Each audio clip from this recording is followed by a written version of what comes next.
The story of Kingdom Hearts is many things: amazing, heartfelt, extraordinary, and without a doubt, convoluted. It's a combination of Disney characters, Final Fantasy characters, original characters, swords in the shape of keys, time travel, and multiple worlds. It's a lot, and most people who play these games understand the basics, but when it comes to the more intricate events and concepts, not so much. So with this video, I want to start a new series where I explain the story of each title as simply as possible, starting with Kingdom Hearts Final Mix Explained. This, as well as future videos in the series, will serve as the ultimate guide for understanding the story of Kingdom Hearts, whether you're a current enthusiast or a newcomer to the series. I also want to highlight that this video took a lot of work to put together, so please like and subscribe for more content like this. My channel is centered around Kingdom Hearts and Final Fantasy lore, just a heads up, so if you're new here, check out my previous works, and if you're a returning viewer, you already know what to expect. To preface this, I want to make it clear that I'll be using a lot of English translations from the Kingdom Hearts guidebooks. These guidebooks contain information that's essential to fully understanding the story, such as character files, scenario plot points, and interviews with the Square Enix development staff. Most of the information from these guidebooks has remained untranslated, so I'll be presenting the most important pieces here. There are English releases for some of the more recent guidebooks, however, I will mostly be referencing the Japanese release of these guidebooks. The reason for this is that there are certain inaccuracies between what's actually stated in the Japanese text and what's presented in the official English releases, just like the games. I want to make this clear for people who may own the official English release of these particular guidebooks. This way, if you see a translation from the Japanese version of the same guidebook that differs from the English version, you'll understand why it's different. All in all, I'll be referencing the Japanese text for all guidebooks to ensure that everything is consistent across the board. And this isn't to say that everything in the official English guidebooks is inaccurate, obviously, it's purely to guarantee consistency. Also, I'll be referencing the Japanese text for all the secret reports as well, for the same exact reason. So to start things off, I think it's most important to build out the world of Kingdom Hearts before going over the main story of KH1. So this will basically be the Encyclopedia section of the video. I won't be going over every element of the series in this section, just the basic world building that would be needed to understand this particular story. And then we'll obviously expand on everything else in future episodes. With that being said, let's get started.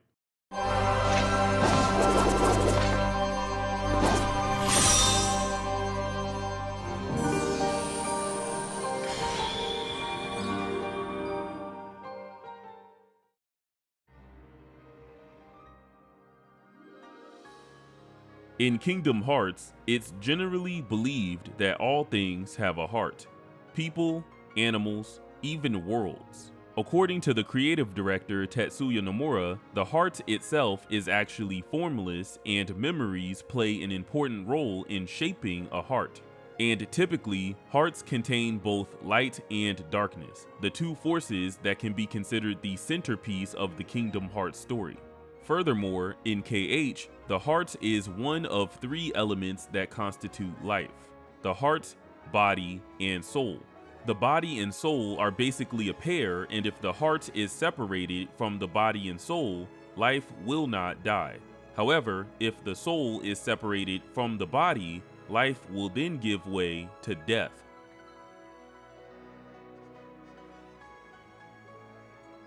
So what then is Kingdom Hearts? Kingdom Hearts, also referred to as the Heart of the Kingdom or the Heart of the World, is considered to be the aggregation of all hearts, and it serves as a source of great power and a treasure trove of knowledge that has existed since the beginning of the world.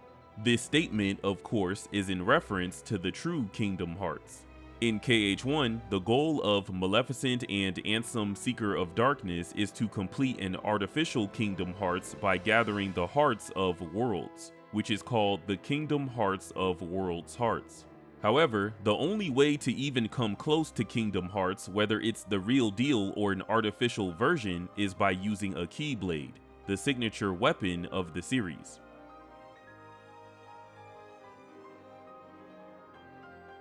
A Keyblade is literally a sword shaped like a key that can only be wielded by those with a qualified heart. Keyblades possess a will of their own, so even if someone else were to obtain one, it will eventually return to its original owner. They hold the power to defeat creatures of darkness, and the appearance and abilities of a Keyblade change depending on the keychain attached to their handle. And when used as a key, they can open or close various keyholes, including the keyhole of the door that leads to the Kingdom Hearts of World's Hearts. Furthermore, there are 3 lineages of Keyblades: Keyblades belonging to the realm of light, Keyblades belonging to the realm of darkness, and the Keyblade of people's hearts. In regard to the Keyblades belonging to the realm of light or realm of darkness, the only difference lies in what side of the 2 realms they're used from. So, just because a Keyblade is from the realm of darkness, it does not mean that it possesses the power of darkness. According to Nomura, a heart is required to use a Keyblade, and there exists as many Keyblades as there are wielders with qualified hearts. So typically, Keyblade wielders can only use 1 Keyblade at a time, although there are exceptions to this. In addition, only Keyblade wielders who are very exceptional, such as Keyblade Masters or those of similar power, are able to pass the ability to use a Keyblade to a potential wielder.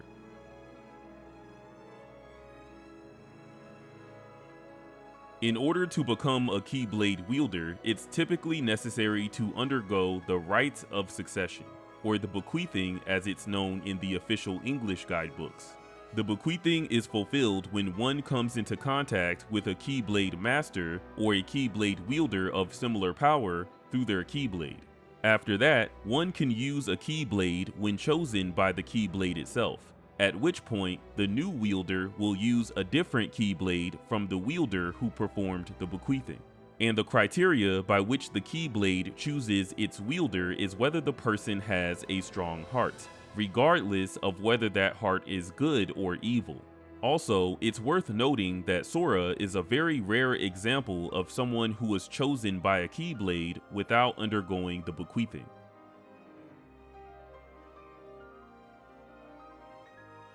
As I stated previously, Keyblades hold the power to defeat creatures of darkness, and throughout the entire Kingdom Hearts series, the Heartless, dark entities that instinctively seek to steal hearts, are the most common creatures of darkness. Now, what are the Heartless actually? It's commonly believed that those who have lost their hearts become heartless, hence the name. However, in reality, a Heartless is a heart that has transformed after being consumed by darkness and separating from the body and soul. When the separation happens, the body and soul disappear and the heart becomes a Heartless. Only those who have darkness in their hearts can become a Heartless, and for the most part, there is darkness within every heart. Heartless possess minimal intelligence and they lack emotions as well as the memories of their human lives. Also, they move solely on instinct, reacting to the darkness within people's hearts and attacking them to steal their hearts. At which point, the hearts that are stolen by the Heartless are consumed by darkness and transform into Heartless as well, increasing their numbers. Heartless will listen to the commands of stronger Heartless, and they can also be controlled by people who use the power of darkness, but not fully, as Heartless will follow the commands of whoever's the strongest. Throughout Kingdom Hearts, there are 2 types of Heartless that appear across the series: purebloods, which occur naturally, and emblems, which were artificially produced and have a mark on their bodies, the mark being a cross of red lines on a black heart. Other than the process of their birth, the only difference between the 2 is that when emblem Heartless are defeated, a heart is visibly released from them. And while Heartless can be defeated with a variety of weapons, only the Keyblade can fully restore the hearts that have turned into Heartless. In regard to emblem Heartless, if they're not defeated with a Keyblade, the heart will be released only to be stolen by another Heartless and then transformed back into a Heartless. Furthermore, whether it's a pureblood or an emblem, after a Heartless is defeated with a Keyblade, the owner's heart will be reunited with their body and soul that disappeared, in the place where the separation happened. And if the world where the separation happened is unavailable for whatever reason, a world called Traverse Town will appear for them, and they will be restored there instead. However, in the rare case that the body and soul have also transformed, things get a little tricky.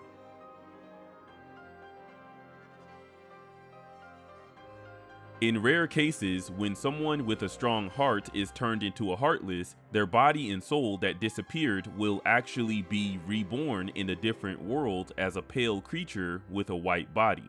These creatures are called Nobodies, beings who belong to neither light nor darkness. While the true nature of a Heartless is a heart that's been transformed by darkness, a Nobody is a reborn body and soul that's missing its heart. Like Heartless, they lack emotions, but they do possess a certain level of intelligence. However, their existence is uncertain, and if left alone, they will eventually dissolve into darkness. Furthermore, it should also be noted that not all Nobodies take the form of these pale creatures. When those who have an exceptionally strong heart become a Heartless, their corresponding Nobodies will actually retain a human appearance, as well as the memories from when they were human, unlike Heartless. Now, if a person produces a Nobody and their corresponding Heartless is defeated with the Keyblade, the heart will remain in a state of suspension until the corresponding Nobody also disappears. Once that happens, the original person will be restored in the location where their heart and body separated. And once again, if that location is not available, they will be restored in Traverse Town.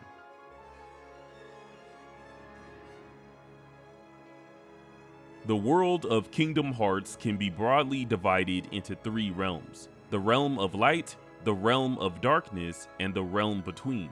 According to Nomura, if you consider these realms as existing on a flat plane, the realm of light would exist on one layer of the plane, and the realm of darkness would exist on a separate layer on the reverse side of the realm of light, with the realm between being situated between the realms of light and darkness, linking the two realms like a staircase.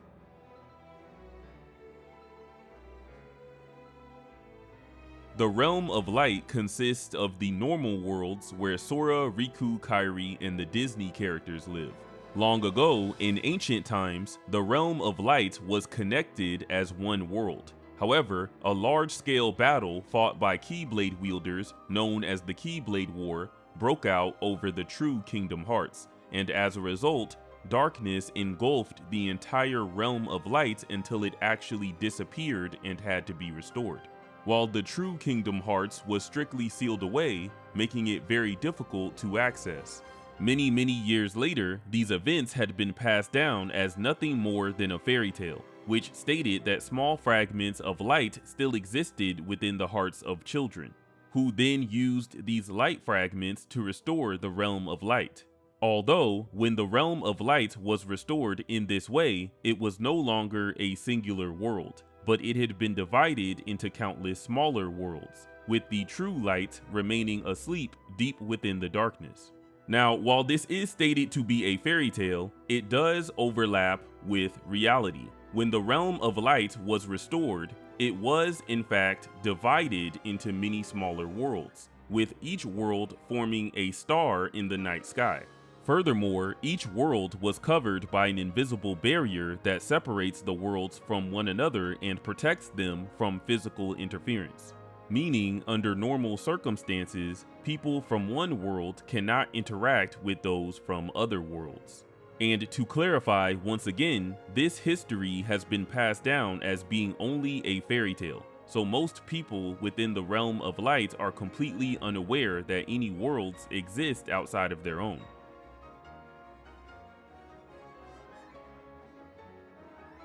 In the realm of light, the space where each world floats is known as the ocean between, also known as the ocean of stars, the ocean of the other sky, or simply the other sky.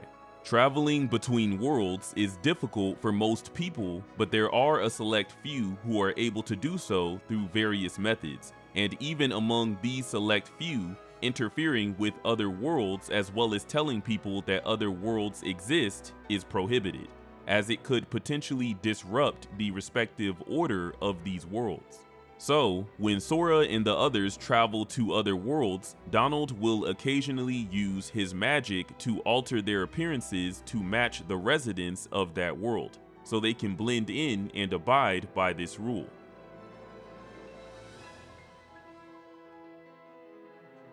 Now, a very important detail to note about each of the worlds that are scattered throughout the ocean between is that each world has its own heart. The heart of a world consists of its natural elements, such as the trees of the forests, the sea and rivers, and the flowers. All of these elements form a great collective heart that shapes that world. The heart of a world is hidden behind a closed door somewhere in each world, and normally the keyhole of these doors are invisible, although the keyhole will appear if a keyblade is held up to it. However, there are other methods to reveal a world's keyhole, which we'll get into during the main story section. A world's door also serves as the entrance and exit between that world and the outside world, and when a world's door is closed, it not only protects the world's heart, but it also protects the world from darkness. Typically, the keyhole of a world's door is closed, but if a world's door is opened, the barrier surrounding that world will be shattered by the power of darkness. In KH1, the keyholes of many worlds had been opened from the start. To close an open keyhole, a keyblade is needed, and once a world's keyhole is closed with a keyblade, the heart of that world can never be touched again.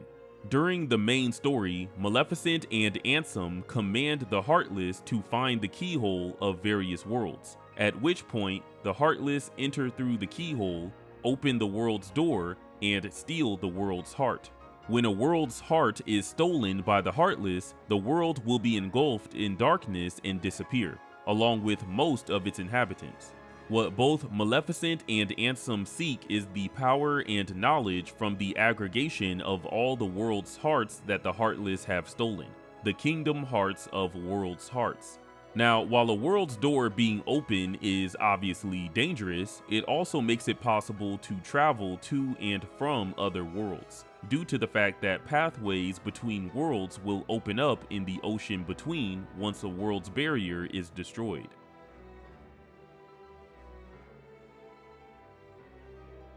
So how does one travel between worlds in the ocean between? One way is by using a vessel. The most common vessel seen in the series is called a Gummi ship, which Sora, Donald, and Goofy use frequently. Gummi ships are manufactured and managed exclusively in Disney Castle, a world where many Disney characters live. These ships are not only able to navigate the ocean between, but they're actually composed of star shards, also known as Gummi blocks, the same materials as the barriers that separate the worlds. This is possible due to the fact that when a world's barrier is shattered, fragments of the barrier, the Gummi blocks, rain down on that particular world and across the ocean between, and from a distance, these fragments look like shooting stars. Because Gummi ships are made from pieces of the world's barriers, the ships are able to pass through the barriers and interfere with each world. Just before the start of KH1, the barriers of many worlds had already been shattered, and as a result, many pathways were available for Sora, Donald, and Goofy to navigate between worlds. Additionally, Gummi ships are powered by the smiles of their crew. And while Gummi ships may look like toys, they have the capability to combat the Heartless that swarm the ocean between.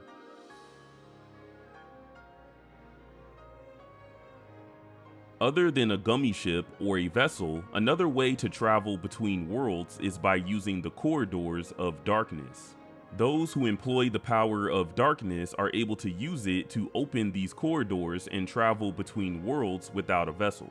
And not only that, but these corridors can also be used to travel between realms as well. They're really convenient, actually.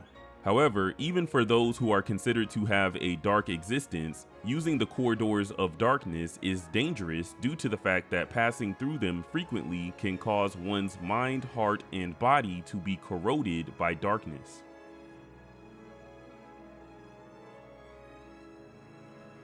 Now with that, let's talk about the realm between, as I've been talking about the realm of light for a while now. There really isn't much to say about the realm between other than it's considered to be spatially unstable, and because of this, corridors of darkness might appear spontaneously. In KH1, when a world is being engulfed in darkness, corridors of darkness may open, causing some of the inhabitants of the lost world to be thrown into other worlds, including worlds that belong to the realm between. Speaking of which, like the realm of light, there's a few worlds that belong to the realm between that can actually be visited in the ocean of stars. Additionally, when someone with a strong heart turns into a heartless, their body and soul that disappeared will be reborn as a nobody somewhere in the realm between.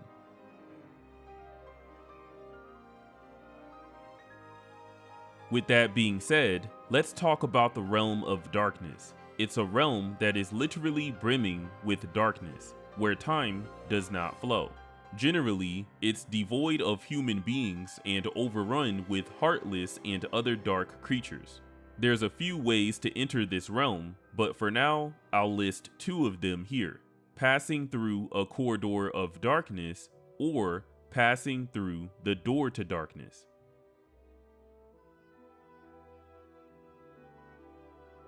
In Kingdom Hearts, the door to darkness is a very unique door that has more than one function. For the first function, the door to darkness connects the realm of light and the realm of darkness. So, by opening this door, it's possible to cross between both realms. However, only beings of darkness are able to physically pass through the door to darkness. For the second function, by opening the door to darkness, one can also access the Kingdom Hearts of World's Hearts. Because of this, both Ansem and Maleficent refer to the door to darkness as the door to Kingdom Hearts. In order to seal the door to darkness, two Keyblades are required, one from the realm of light and one from the realm of darkness, and the wielders of each must join forces and lock the door from both the realm of light side and the realm of darkness side simultaneously. However, opening this door in the first place is very difficult. In order to do so, the power of the 7 princesses is required.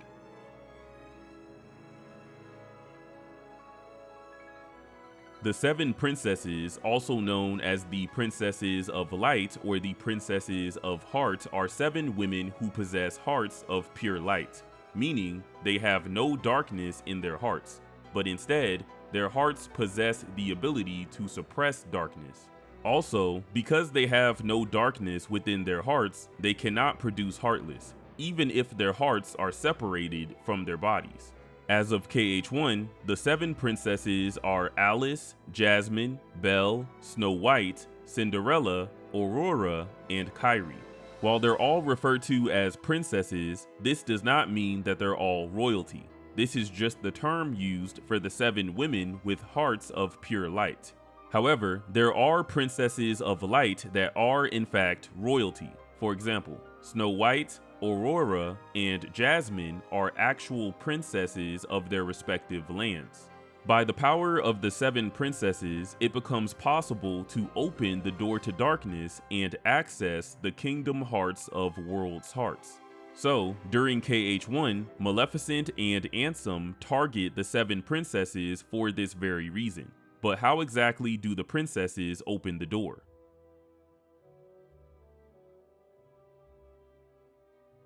When the princesses are gathered, the power of their hearts can be used to manifest the keyhole of the door to darkness. And when the hearts of the princesses are extracted from their bodies, their hearts can form a special keyblade called the Keyblade of Darkness, also known as the Keyblade of People's Hearts, or simply the Keyblade of Heart. This keyblade can open and extract people's hearts, plunging them into darkness. And it can also open the keyhole of the door to darkness, In other words, the princesses are able to manifest both the keyhole and the key that are needed to open the door. So that's pretty much it for the Encyclopedia section. Now we can get into the events leading up to the main story, starting with Xehanort, Ansem the Wise, and the Ansem reports.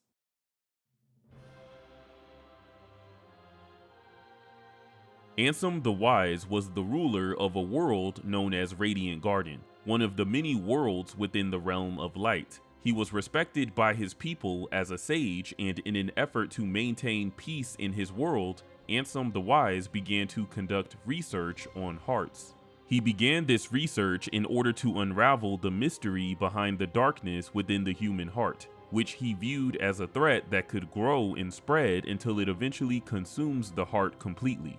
During his research, he wrote his findings in detailed reports known as the Ansem reports, which can be found and read in KH1. But of course, as most of us know by now, only the first Ansem report was written by Ansem the Wise. All of the subsequent Ansem reports were actually written by a man named Xehanort, who was the #1 apprentice of Ansem the Wise. 10 years before KH1, Ansem the Wise found Xehanort, who had collapsed in Radiant Garden and was suffering from amnesia. Ansem the Wise nursed him back to health, and afterwards, Xehanort became one of his apprentices, with Xehanort displaying remarkable curiosity and quickly absorbing the teachings of his mentor. During this time, Ansem, wanting to preserve the peace in his world, decides to unravel the mystery of the darkness within the human heart by delving into the depths of the heart. Xehanort volunteers to be the first subject in this experiment, hoping to regain his lost memories. The reason for this is because hearts are very closely connected to memories, so by delving into a person's heart, it's possible to touch upon their memories, even memories that they've lost. Ansem the Wise conducted the initial psychological experiment on Xehanort, and prompted by this experiment, Xehanort had an awakening and began to regain his lost memories. As a result, he developed a deep interest in the study of the heart and darkness.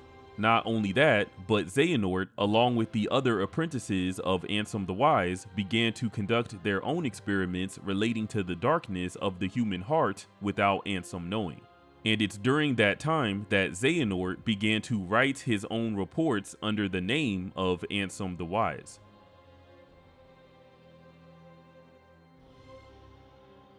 In the first Ansem report, Ansem notes that the knowledge he's accumulated has become the very strength that protects Radiant Garden. However, even with all his knowledge, there are still things he doesn't know. He states that he's seen many instances where just a fragment of darkness within the human heart has spread, eventually consuming the heart entirely. To protect the peace in his world, he decides to uncover the mystery behind the darkness of the human heart before those corrupted by darkness appear and threaten that peace. Judging by this report, it would seem that Ansem the Wise is a compassionate sage who simply wants to do right by his people and protect his world. So he begins to research the darkness within the human heart, which he viewed as a threat. That's because this first report, as I stated previously, was written by the real Ansem the Wise. The following reports were written by Xehanort, who had an awakening after he volunteered to be the first subject in Ansem's experiment.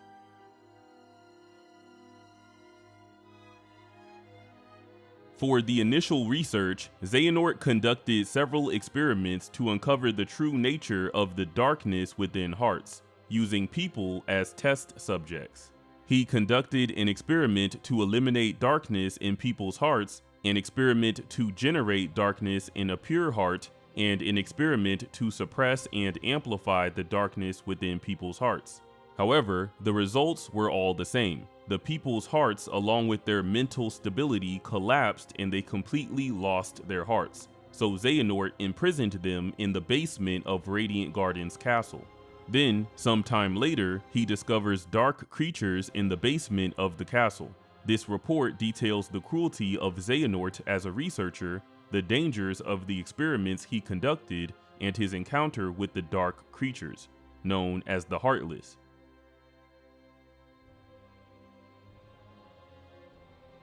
Xehanort speculates that these creatures are the manifestations of the darkness within people's hearts, and by uncovering the true nature of these creatures, he wonders if the mysteries of the hearts will be unraveled.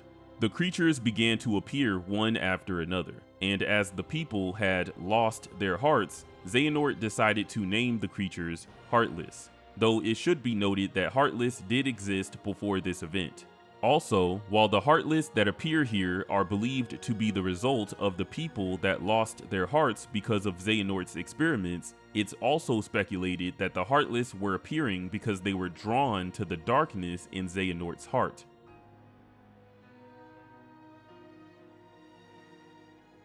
The Heartless began to appear one after another, and Xehanort notes that they only respond to living beings. He also notes that the Heartless absorb something from their target and multiply, while the body of the target disappears. Xehanort hypothesizes that the Heartless are stealing the hearts of the living beings, and those stolen hearts become the sustenance for producing new Heartless. To verify, Xehanort decides to provide even more living beings to the Heartless, and he also decides to advance research on the behavior of the Heartless. From this, it becomes even more clear that Xehanort and the others were using the residents of Radiant Garden as test subjects.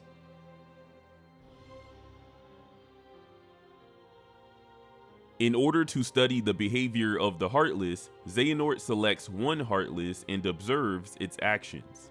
The Heartless began to move towards the depths of the castle. Once there, its tentacles started to vibrate and a strange door with a large keyhole appeared. Xehanort states that it seemed to be unlocked, so he opened the door. Behind the door, he discovered what appeared to be a large body of energy, and that night, he observed numerous shooting stars in the night sky.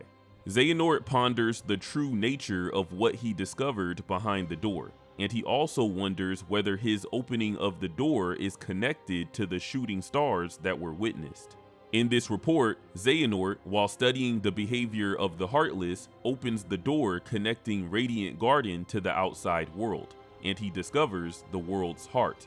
As I stated previously, the keyhole of a world's door is normally closed and invisible, but according to Xehanort, he could see the door's keyhole, and it seemed to be unlocked. Also, after he opened the door, the barrier surrounding Radiant Garden was shattered, and the pieces of the barrier were seen as shooting stars in the night sky.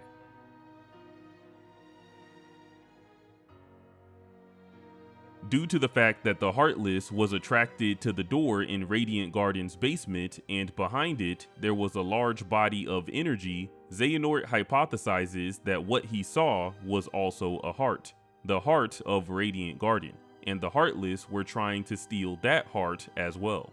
With that in mind, he wonders what the Heartless intend to do by taking the hearts of the world. However, he won't reach a conclusion for this hypothesis until later on.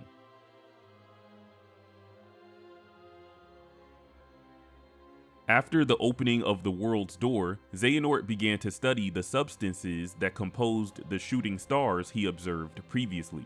He notes that they're highly elastic and they bond together very easily when they come into contact. However, he cannot find any record of these substances ever being found. Xehanort ponders whether the infinite space surrounding their world is full of these substances, and he wishes to go to the outside world. In this report, Xehanort discovers Gummi blocks, which rained down on Radiant Garden after he opened its door and shattered its barrier. Also, Xehanort's desire to go to the outside world lines up with Riku's desire during the main story, as we'll see later on.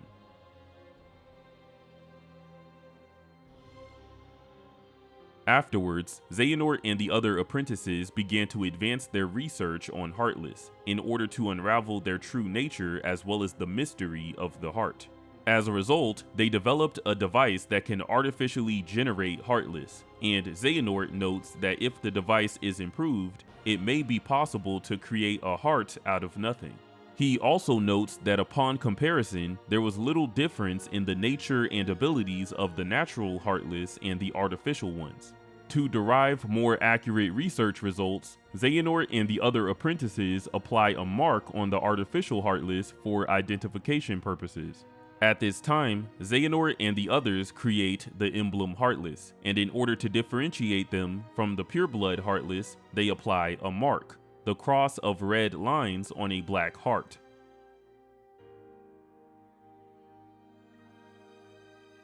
Sometime later, Radiant Garden has a visitor. The visitor was a king from another world, King Mickey, who watches over the realm of light.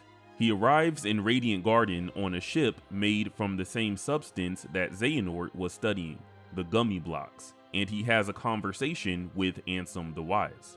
Xehanort documents this meeting, and it's revealed that the opening of Radiant Garden's door also opened up a pathway between Radiant Garden and the King's World, Disney Castle. Xehanort hears many interesting stories from the king, one of which was about the Keyblade, a legendary key that's said to hold great power. In legend, it's stated that the one who holds the Keyblade saved the world, but it's also stated that they brought chaos to the world. After hearing about the Keyblade, Xehanort begins to speculate that it's related to the world's door. From what's described here, Xehanort opening Radiant Garden's door and breaking its barrier opened up a pathway between Radiant Garden and Disney Castle. And by using a Gummi ship, the king made his way to Radiant Garden and spoke with Ansem the Wise.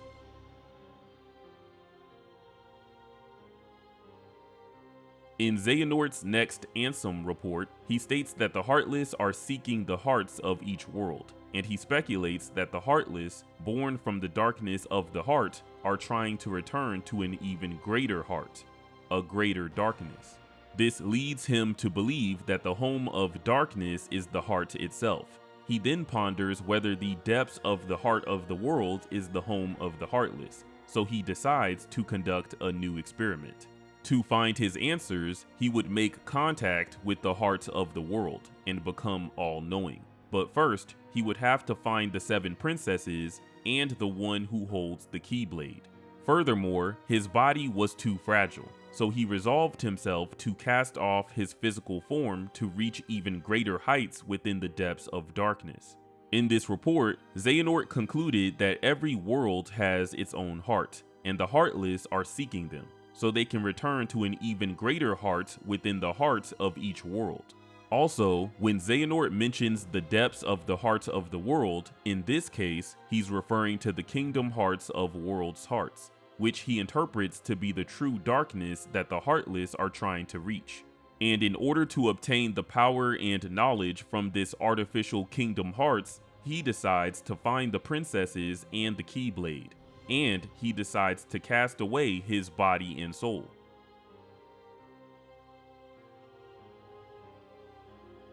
Following this, Xehanort states that opening a world's door results in the barrier surrounding that world to collapse, and the fragments of the barrier, the Gummi blocks, are then observed as shooting stars. With this, he comes to understand why Gummi blocks can interfere with each world. He goes on to say that finding the door of each world will take time. However, if the keyhole of a world's door is closed with a Keyblade, the heart of that world can never be touched again. Before someone with a Keyblade appears, Xehanort decides to take action by testing a theory. The theory is that if the princesses of heart and the Keyblade have a close relationship, they should resonate with each other. He decides to test this theory by using a girl who resides in Radiant Garden, and while he wasn't completely sure whether she was actually a princess, he chose her for the experiment. If his theory was correct, then by sending her into the ocean between, she would resonate with the Keyblade and lead him to the world of its wielder. And with that, what needed to be done had been decided. At this time, Xehanort confirms that opening the door that leads to a world's heart breaks the barrier that surrounds that world, and it's confirmed that he fully intends to gather these hearts in order to create an artificial kingdom hearts. So, he then takes action to find a wielder of the Keyblade which can lock away the hearts of each world. Furthermore, the girl that he mentions in the report is named Kairi, and even though Xehanort was unsure whether she was actually a princess, he could sense a special power within her. And to test his theory that a princess will resonate with the Keyblade, he planned to send her into the ocean between. Additionally, while Kairi is in fact a princess, it's also speculated that she may be a much more special being altogether. 9 years before KH1, the Heartless, who were led by an evil witch named Maleficent, appeared all over Radiant Garden and began to attack. During this attack, Xehanort captures Kairi and sends her to the ocean between. And Sid, a resident of Radiant Garden and an exceptional engineer, escapes Radiant Garden on a vessel that he built himself, taking 3 kids named Squall, Aerith, and Yuffie with him. Around this time, having already banished Ansem the Wise from Radiant Garden and separated the hearts and bodies of the other apprentices, Xehanort separates his own heart and body, and Radiant Garden falls to ruin, with Maleficent taking it over completely and transforming it into her own stronghold. And after this attack, Radiant Garden would be given the name Hollow Bastion, which means vacant castle. Elsewhere, after being sent to the ocean between, Kairi ended up on a world known as Destiny Islands. She arrived there from across the sea on the night of a meteor shower, although she was suffering from amnesia, so she didn't remember anything from before she got there. At that time, the meteor shower was observed because the door connecting Radiant Garden to the outside world had been opened, and the barrier covering the world collapsed. So, from this point on, Kairi would grow up on Destiny Islands and become close friends with 2 boys who lived there, Sora and Riku, who both had the potential to become Keyblade wielders. From this, it would seem Xehanort's theory that Kairi would find a Keyblade wielder was accurate. But the actual reason Kairi ended up on Destiny Islands was because of a spell that was cast on her by a Keyblade master named Aqua, who she met in Radiant Garden 10 years before KH1. It was a protective spell that would guide Kairi to the light of another, the light of a person who would protect her someday.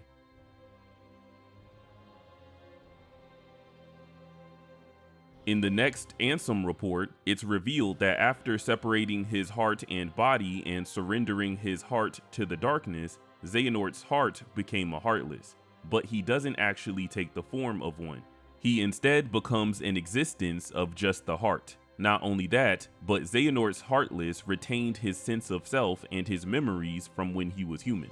In addition, he confirms that in order to go to the realm of darkness, it's necessary to go beyond the door to Kingdom Hearts, aka the door to darkness. He also mentions the existence of various worlds and wonders where the true paradise resides. In this report, it's confirmed that Xehanort became a Heartless without actually taking the form of a Heartless. Also, he retained his sense of self and his memories from when he was human. The reasoning behind this is vague, but it's speculated that Xehanort willingly releasing his heart is why he was able to retain his sense of self, which we'll talk about a little more later on in the video. He also talks about crossing the door to darkness as a method to reach the realm of darkness, and he also alludes to the existence of the realm between.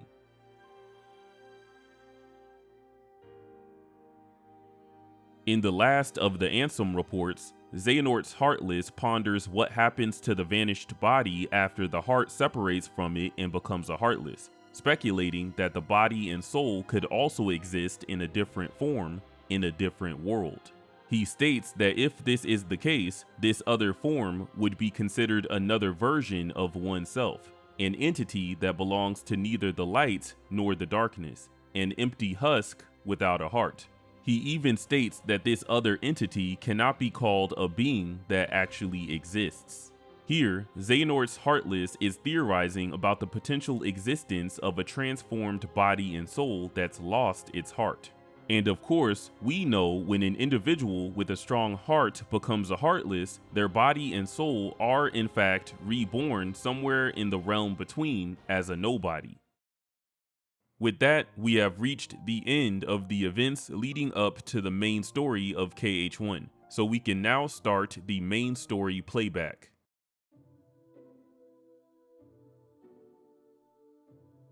9 years after the fall of Radiant Garden, a strange phenomenon was occurring in the realm of light. The countless worlds that comprised the realm were being consumed by the darkness.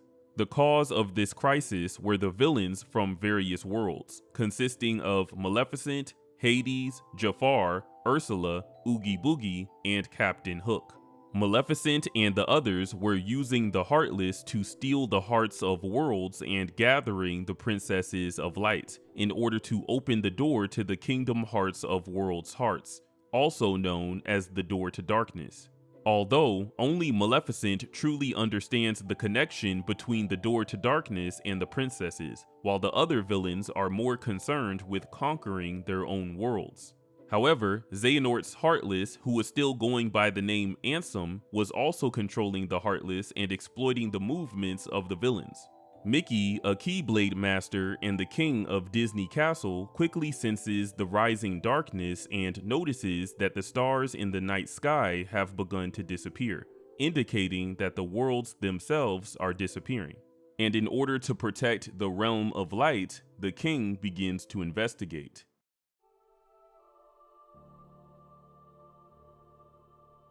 After the opening cinematic, we're shown a continuation of a dream sequence in which Sora, the protagonist, finds himself within a strange place. This place is known as the Station of Awakening, a place within the heart that Sora is visiting within his dream as he sleeps. A dive to the heart, if you will. During the dream, a mysterious voice calls out to him. This voice belongs to the king. To prevent darkness from invading the realm of light through the door to Kingdom Hearts, the king is searching for a Keyblade of the realm of darkness, one of the 2 keys that are required to seal the door. Along the way, the king anticipates Sora's eventual departure through his dreams and sends him advice by speaking directly to his heart. Now, in the official English translation, the king states that there's so much to do and so little time. However, for the most part, these lines were not translated correctly. In the more accurate translation of the Japanese script, what the king actually says is this: "There is little time left, I can no longer return." And this is meant to be a reference to the fact that the king's journey has already begun. Now, as Sora progresses, you'll notice that he's moving along stained glass platforms that depict 4 of the 7 princesses, as he fights off the Heartless that continuously emerge. But eventually, Sora is swallowed by the darkness that began to spread across the floor, and he wakes up.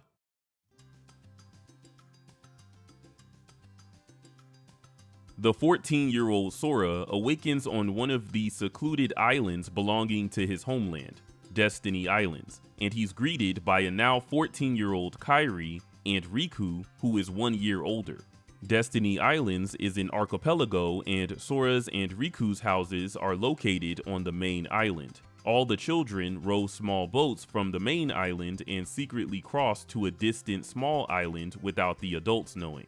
The trio of friends all share the same dream of seeing the world beyond the islands, so they secretly made a plan to build a raft and leave the islands behind. On Destiny Islands, we're formally introduced to the Kingdom Hearts versions of some familiar Final Fantasy characters, Tidus, Selphie, and Wakka, who in this setting are residents of Destiny Islands. Fun fact, in KH1, Tidus and Selphie are 13 years old and Wakka is 15.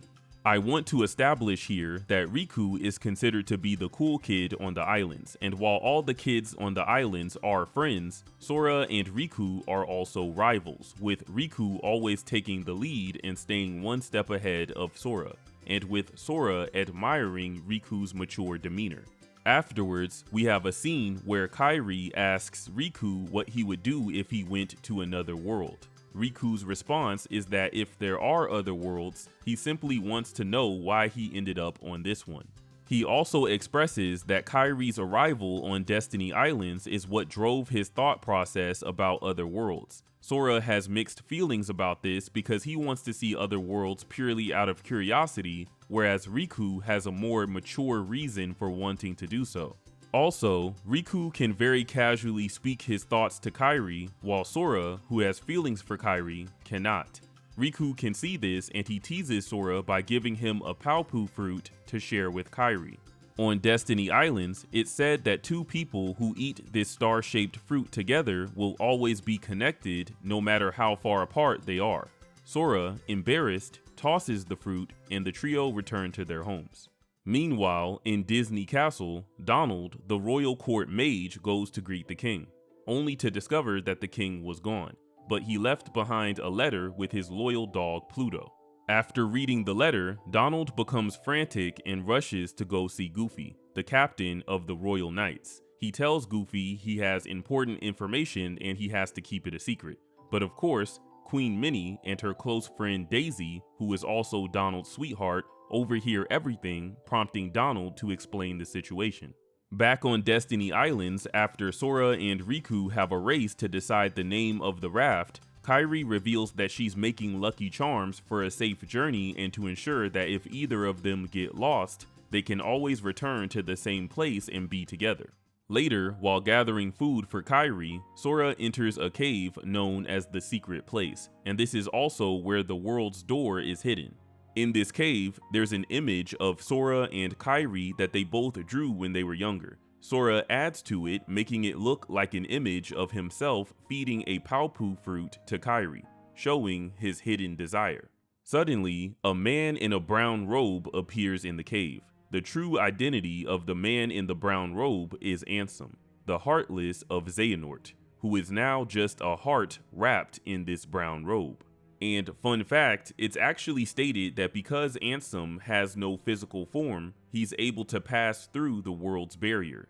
Before disappearing, Ansem tells Sora that Destiny Islands has been connected to the darkness. This is a reference to the fact that the worlds are disappearing into darkness and Destiny Islands will join them soon. Later, Sora has a conversation with Kairi as the sun sets. She tells Sora that Riku has changed and that she was scared about leaving the islands at first. Now, despite how short this scene is, there is context behind it that's not really made apparent during the story. Kairi was scared at first, possibly because she had a vague sense that leaving the islands would expose her to danger. Also, she saw that Riku disliked being an islander and that he only looked to the outside world, and she felt somewhat lonely. On top of that, she was uneasy about the changes that she was starting to see in Riku. At the end of this scene, Kairi tells Sora not to change, and they both head home. The raft was complete, so tomorrow they would set sail. Back at Disney Castle, the contents of the king's letter are revealed. The king states that the realm of light is in danger, and he asks Donald and Goofy to find the one with the key and to work with him. But first, he tells them to go to a world called Traverse Town to meet a now adult Squall, who is now going by the name Leon. Donald and Goofy promise the queen to find the one with the key and to bring the king back safely. And at the recommendation of the queen, Jiminy Cricket will also accompany them as their record keeper. Jiminy's world had already been consumed by the darkness, and he has since taken refuge at Disney Castle. Before embarking on their journey, Donald and Goofy talk about upholding the world order, meaning when they visit other worlds, they will not reveal that they are from another world. They have a Gummi ship prepared for them by Chip and Dale, the sibling chipmunks who design and maintain the Gummi ships, and they leave to meet Leon in Traverse Town.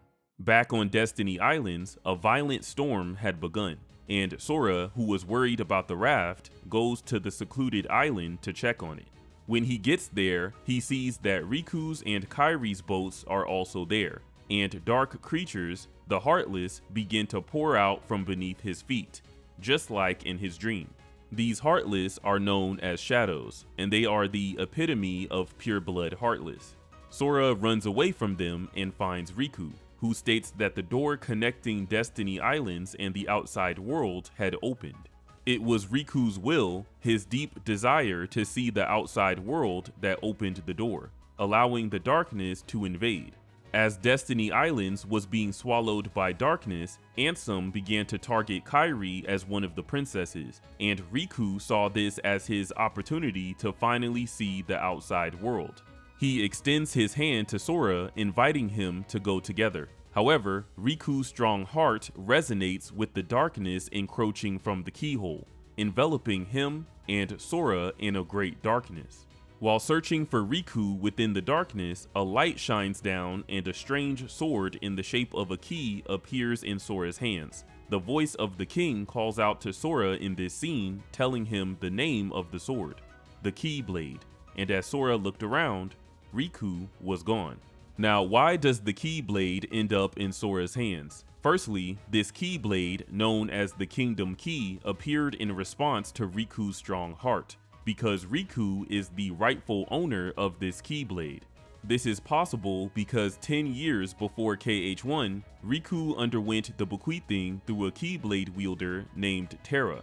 However, at this moment on Destiny Islands, the Keyblade reacted to Sora's heart as he desperately tried to save Riku from the darkness and temporarily recognized Sora as its wielder. So, the Keyblade was summoned by Riku, but Sora also had the potential to wield it. Secondly, it's also stated that Riku's desire to go to the outside world indirectly invited the darkness. Therefore, the Keyblade that was meant for him passed over to Sora instead. Nomura comments on this scene as well and says that in his setting, the darkness that envelops Sora and Riku is the darkness of Riku's heart, and within that darkness, there is light. So, when Sora was struggling in the darkness to save Riku, he touches this light, and the Keyblade temporarily passes to him. After obtaining the Keyblade, Sora fights off the Heartless and finds Kairi at the secret place, with a somewhat blank expression. The world's door opens and a gust of wind blows Kairi towards Sora, but she disappears within his arms. This is the scene where Kairi's heart takes refuge inside of Sora's heart. Kairi's heart, sensing that she was being targeted by Ansem as a princess, quickly left her body and fled into Sora. From this point on, Kairi's heart would continue to be with Sora, and they go on an adventure together without being aware of it. Sora is blown onto the beach and a giant Heartless known as a dark side appears. Sora defeats it, but there's a giant sphere of darkness floating above the islands that's continuously engulfing everything. This sphere is actually a corridor of darkness, and Sora himself is pulled into it as Destiny Islands vanishes into darkness.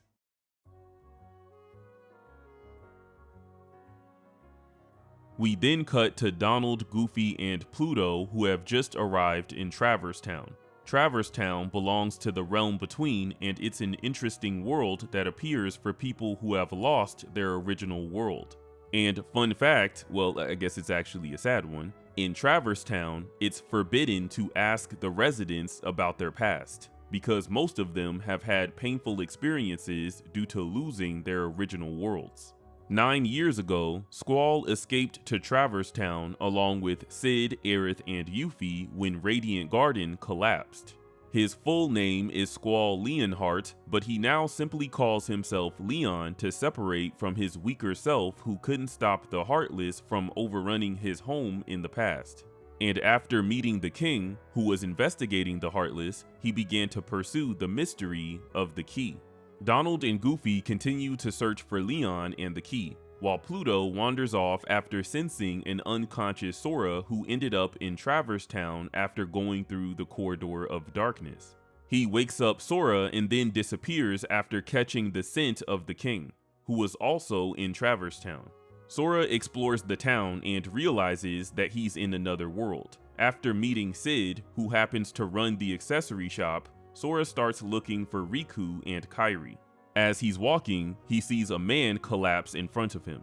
The man's heart is stolen and his body disappears. Suddenly, Sora is surrounded by Heartless and runs away as he fights them off. Afterwards, he runs into Leon, who tells him that the Heartless will keep coming after him as long as he has the Keyblade. Leon tries to take the Keyblade away from Sora and they fight, with Sora losing and falling unconscious. Yuffie shows up as well, and Leon states that things seem to be worse than they originally thought. At this time, Riku wakes up in a completely different place than Sora. He wakes up in Hollow Bastion. As he calls out to Sora and Kairi, Maleficent is watching. Riku's awakening can only be seen in the final mix version, and after this, Riku is taken in by Maleficent. Back in Traverse Town, Donald and Goofy continue to search for Leon and the key, and they end up meeting Aerith, who asks if they're associates of the king. Afterwards, Sora wakes up in a hotel and he sees Kairi. The reason Sora hears Kairi's voice and sees her image is due to the fact that Kairi's heart is inside of him. After Sora realizes that he's really talking to Yuffie, both her and Leon explain to Sora what Heartless are, while also stating that the Heartless were tracking Sora via the Keyblade, which is why they had to separate him from it, though it won't work for long. On the other hand, Donald and Goofy were in the next room with Aerith, who speculates that the king left to search for the Ansem reports that have now been scattered across different worlds and contain information about the Heartless. And of course, at this time, Aerith and the others believe that the Ansem reports were all written by the real Ansem the Wise. On Sora's journey, he can collect the Ansem reports and read them. And yes, Sora does in fact read them. However, he is a bit dense, so he doesn't really understand everything he reads. In the other room, Leon and Yuffie tell Sora that the Heartless will continue to target him because he wields the Keyblade, which is capable of defeating them, with Yuffie stating that the Keyblade chose Sora. However, the rightful owner of the Keyblade that Sora's using is Riku, and Sora has not been formally chosen by this Keyblade yet. Just then, the Heartless appear and a battle begins, with Leon telling Sora to find the stronger Heartless that's commanding the weaker ones. This leads to Sora, Donald, and Goofy meeting for the first time, and they team up against the boss Heartless known as the Guard Armor and defeat it. After confirming that Sora is the one who holds the key, they invite him to come along with them. Though it's important to note that Donald specifically is only concerned with following the king's instructions and finding the king. Leon encourages Sora to go with them to other worlds, and he states that he may find Riku and Kairi. With that, Sora agrees to join them, and as this is happening, Pluto was following the scent of the king. The king had gone through a corridor of darkness in order to enter the realm of darkness, and Pluto followed after him by secretly going through a corridor of darkness as well. And at some point in time, he even meets the king.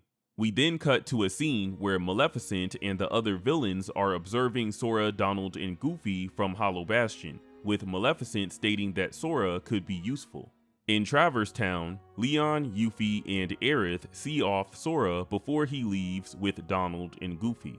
By the way, during the main story of KH1, Leon is 25, Aerith is 22, Yuffie is 16, and Sid is 42, just in case you didn't know. Before Sora leaves, Leon informs him about two Dalmatians in Traverse Town, Pongo and Perdita, who were separated from their 99 puppies after their world was consumed by darkness. The puppies have been scattered across different worlds, and Aerith asks Sora to find them for Leon and to bring them back to Pongo and Perdita. After that, Sora, Donald, and Goofy leave on the Gummi ship and head to a new world.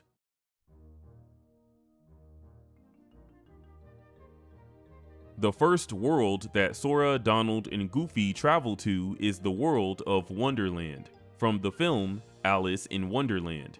When they arrive, they stumble upon a trial after they follow a white rabbit. They see that Alice, one of the princesses of light, is on trial for allegedly attempting to steal the heart of the Queen of Hearts. Alice maintains her innocence, and Sora steps up to help her, telling the Queen that he knows who the real culprit is, suspecting the Heartless were involved. While searching for evidence to prove Alice's innocence, they meet the Cheshire Cat, who cryptically helps them gather the evidence they need. But regardless of the evidence that's presented, the Queen becomes enraged and sends her card soldiers to attack Sora and the others. After defeating the card soldiers, it's revealed that Alice was taken away during the battle. After being guided by the Cheshire Cat, they find the real culprit that tried to steal the Queen's heart, a Heartless known as the Trickmaster. After they defeat it, Sora, Donald, and Goofy stumble across the world's keyhole, which was hidden inside the mouth of a talking doorknob.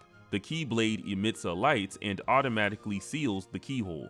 With the sealing of the keyhole, a piece of a special Gummi block, known as a navigation Gummi piece, pops out. Donald decides to hold on to the piece, and to Sora's disappointment, the Cheshire Cat states that Alice is no longer in Wonderland, but Donald points out that they might find her in another world. However, in this case, Alice was taken to Hollow Bastion and captured by Maleficent.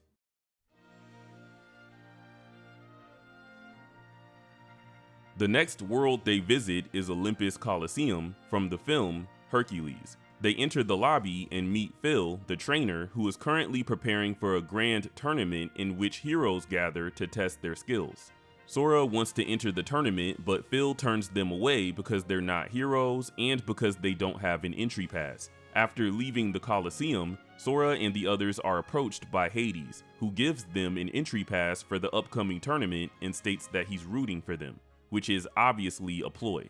Sora, Donald, and Goofy enter the preliminaries of the tournament and start progressing, eventually crossing paths with Cloud, a 22-year-old swordsman, after winning their previous match.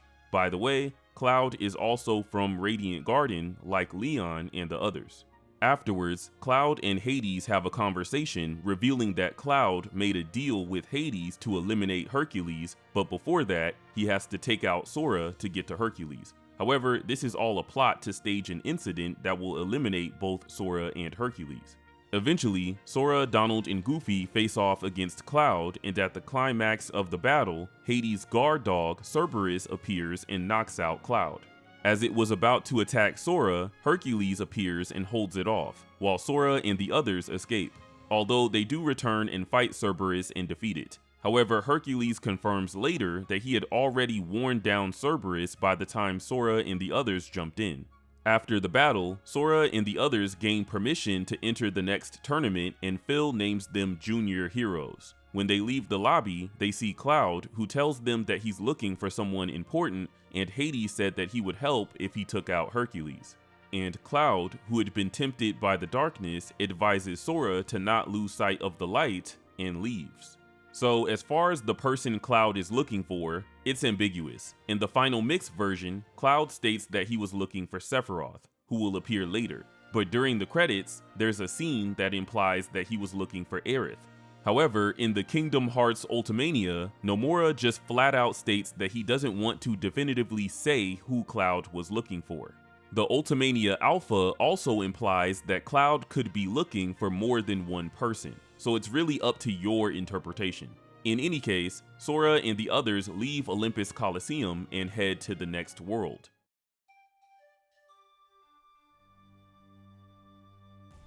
Afterwards, Sora and the others discover another world in the ocean between. Sora wants to land in order to search for Riku and Kairi, but Donald doesn't think the king would be in this world. Sora and Donald argue and they end up crashing the Gummi ship into the world. Sora is separated from Donald and Goofy and finds himself in deep jungle. From the film Tarzan. After being attacked by a leopard called Sabor, Sora is saved by Tarzan, a young man who can hardly speak human language. Sora asks if he's seen Riku and Kairi, and in that moment, Sora sees Kairi walking by. However, what Sora is seeing is an illusion resulting from Kairi's heart being inside of his own. After losing sight of the illusion, Sora follows Tarzan, who inadvertently suggests that Riku and Kairi are there. Tarzan leads Sora to a camp where he meets a zoologist named Jane, who is studying the gorillas of the jungle, and is then reunited with Donald and Goofy, who were led there by a hunter named Clayton. Prior to entering the camp, Donald and Goofy found a Gummi block and speculate that the king may also be in the area.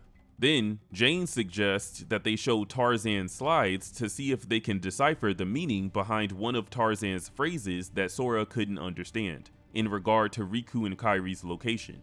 In one of the slides, the scenery of Hollow Bastion is shown, and Sora feels a sense of nostalgia. This is because Kairi's heart inside of Sora is reacting to this depiction of her hometown, and those feelings are resonating with Sora. However, the slideshow ultimately doesn't help at all, and Clayton suggests that Riku and Kairi might be with the gorillas. But this is only a tactic to find the gorillas' hideaway so he can hunt them, as only Tarzan knows this location. At Clayton's suggestion, Tarzan leads them to the gorillas' hideaway, and he begs Kerchak, the leader of the gorillas, to allow him to show Sora and the others a certain place. However, due to Clayton targeting one of the gorillas, they're unable to gain Kerchak's trust. Because of this, Clayton is driven away by the others, and at that moment, something happens to him. Shortly after, the gorillas began to be attacked by the Heartless. Once Sora and the others took action to help them, Jane is attacked by Clayton, who had been consumed by the darkness in his own heart and possessed by the Heartless. Sora and the others defeat this possessed Clayton along with a Heartless known as the Stealth Sneak, and they're granted permission to visit the place that Tarzan wanted to show them earlier. This place is a cave where sounds similar to heartbeats can be heard. It's then understood that the phrase Tarzan was saying actually meant friends within the heart. So even though Riku and Kairi weren't with him, their hearts were still connected to Sora's heart. And in Kairi's case, her heart is literally inside of Sora's heart. Speaking of which, it's speculated that Tarzan could actually sense the presence of Kairi inside of Sora as well, and this is what prompted him to say the phrase meaning friends within the heart from the very beginning. Anyway, after Sora comes to understand Tarzan's words, he and Donald apologize to each other about the argument they had earlier, and in this moment, the world's keyhole appears in the cave, Sora seals it with the Keyblade, and another navigation gummy piece pops out. In Hollow Bastion, the villains were still monitoring Sora, and Maleficent confirms that Clayton's lust is what drew the Heartless to that world. Jafar comments that Sora is a problem because he found a keyhole, but Maleficent states that it will take time for Sora to find the rest, on top of the fact that he's completely unaware of their other plans.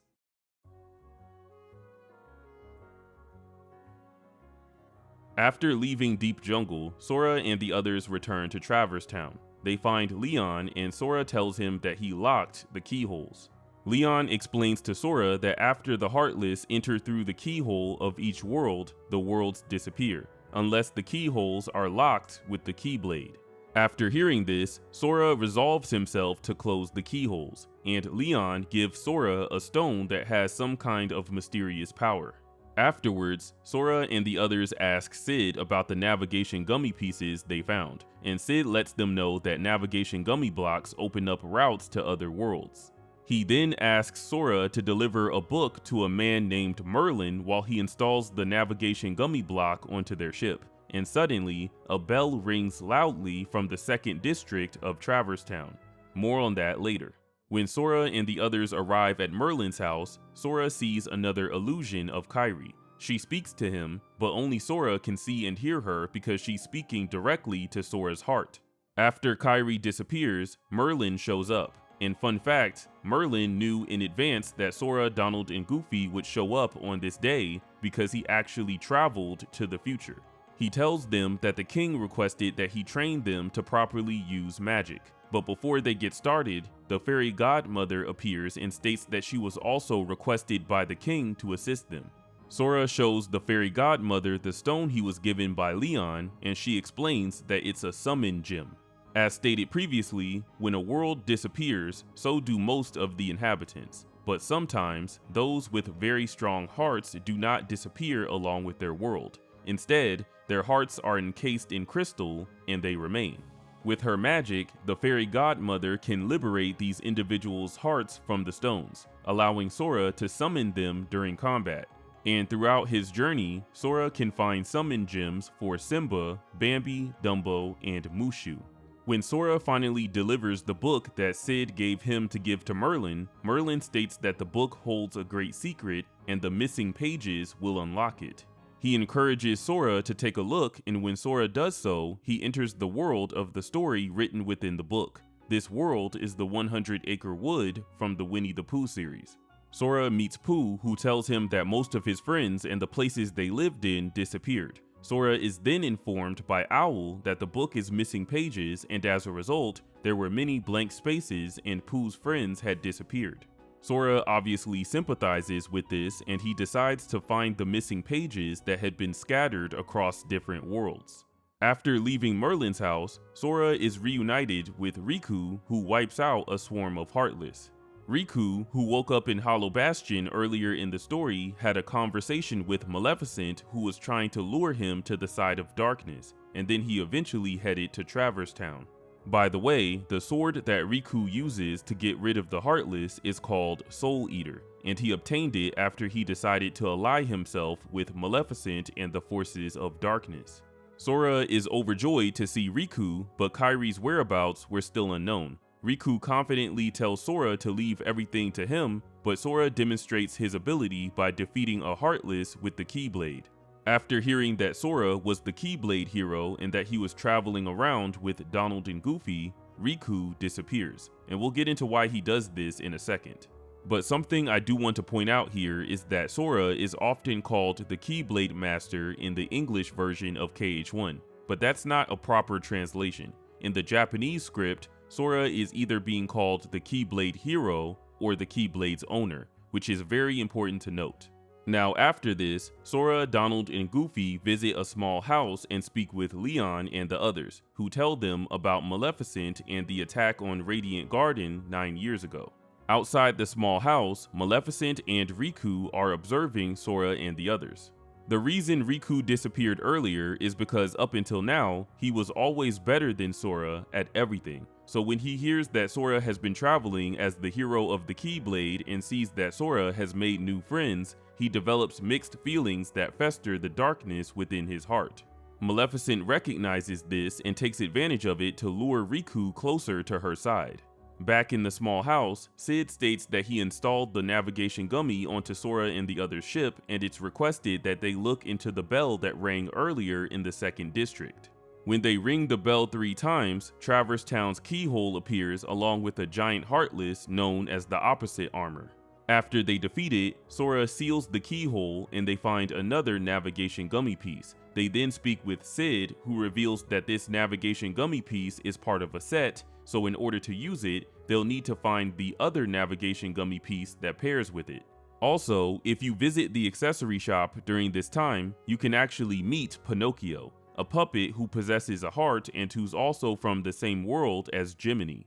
Pinocchio was separated from his father Geppetto and wants to find him, but Jiminy tells him to stay in Traverse Town and they'll search for Geppetto instead. After sealing the keyhole in Traverse Town, a new tournament becomes available at Olympus Coliseum, the Phil Cup. Sora and the others compete in it and win, but nothing really happens narratively.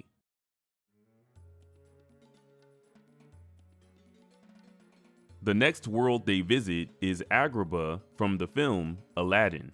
There's a scene with Jafar and Maleficent, and it's revealed that Jafar has used the Heartless to subjugate the city and is now having them search for the Keyhole and Princess Jasmine, who is one of the 7 princesses of Heart. Jafar is more concerned with finding the Keyhole and dominating Agrabah, but Maleficent informs him that all of the 7 princesses are required to open the door to darkness. While exploring the city, Sora and the others encounter Jasmine, who's worried about Aladdin. Jafar appears, and once he sees Sora, the one who holds the key, he summons the Heartless after Jasmine escapes. Following this, Sora and the others discover Aladdin's house and find a magic carpet that takes them to the desert. Once there, they rescue Aladdin, who is stuck in quicksand and surrounded by Heartless. However, the Heartless keep appearing, so Aladdin summons Genie from the magic lamp he obtained in the Cave of Wonders, and he wishes for Genie to get rid of the Heartless, spending the first of his 3 wishes. After Sora tells Aladdin that Jasmine is in danger, they begin to head back to the city, and on the way, Aladdin makes a promise to Genie to use his final wish to free Genie from the lamp. When they arrive in Agrabah, Jasmine had already been captured by Jafar, and for his second wish, Aladdin asks Genie to save Jasmine. However, Jafar's henchman, Iago, steals the lamp from Aladdin after the fact, leaving Genie no choice but to obey Jafar, who captures the princess again. After defeating a Heartless known as the Pot Centipede, they head back to the Cave of Wonders and head inside after defeating the Tiger Head. Inside the cave, Jafar, with an unconscious Jasmine, uses his first wish to have Genie reveal the keyhole. Later, Jafar and Maleficent are in the midst of a conversation, and in the Japanese script, Jafar suggests that they tell Riku the truth. The truth in this case is the fact that Riku is the true owner of the Keyblade, but it's speculated that Maleficent is still concealing this information from Riku because she's waiting for a more effective time to draw him closer to their side. When Sora and the others arrive, Maleficent disappears, and Jafar uses his second wish, telling Genie to crush them. Even with Genie's help, Jafar is defeated, prompting him to use his third and final wish. He asks Genie to transform him into an all-powerful genie, which Genie reluctantly does. After the battle, Sora seals Jafar inside of his own genie lamp, but Jasmine, who regained consciousness, was taken away by Riku during the commotion. Sora seals the keyhole and they return to the city, where Sora informs Aladdin that Jasmine is no longer in Agrabah. Genie points out that Aladdin still has one wish left and that he could simply find Jasmine and bring her back. But instead, Aladdin uses his last wish to free Genie from his lamp and asks him to help Sora find Jasmine. And from this point on, Sora gains the ability to summon Genie in combat. In Hollow Bastion, we get a scene where it's confirmed that Riku took Jasmine away, and the villains reveal to Riku that Kairi's body has been located, revealing that Riku has been cooperating with them in order to find Kairi. Maleficent tells Riku to go to her, and he leaves.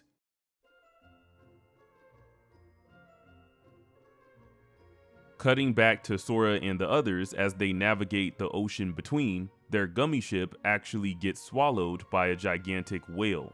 This whale is Monstro from the film Pinocchio, and he's swimming across the ocean between.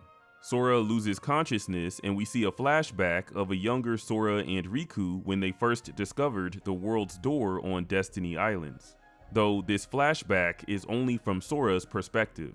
Sora wakes up inside the belly of Monstro, which is considered to be its own world because of how big he is. It's then revealed that Geppetto and Pinocchio also ended up inside of Monstro while looking for each other. Sora and the others go off to look for Pinocchio after he wanders off, and they come across Riku, who takes Pinocchio away. The reason Riku appears inside of Monstro after Maleficent told him to go retrieve Kairi is because at this point, he doesn't fully trust Maleficent, and he wanted to find a way to save Kairi, who was missing her heart, on his own. When Sora catches up to him, Riku accuses Sora of playing hero and disregarding Kairi. At that moment, Pinocchio is imprisoned by a Heartless known as the Parasite Cage, and Sora and Riku work together to fight it. During the battle, the Parasite Cage releases Pinocchio and Riku takes him away again. Riku speculates that Pinocchio, a puppet with a heart, may be helpful in saving someone who has lost their own heart, and this is obviously a reference to Kairi. Riku asks Sora to join him in saving Kairi, but Sora refuses, disagreeing with Riku's methods. This is the scene that officially determines the separation between Sora and Riku, and as a result of this, Riku will deepen his connections with the forces of darkness.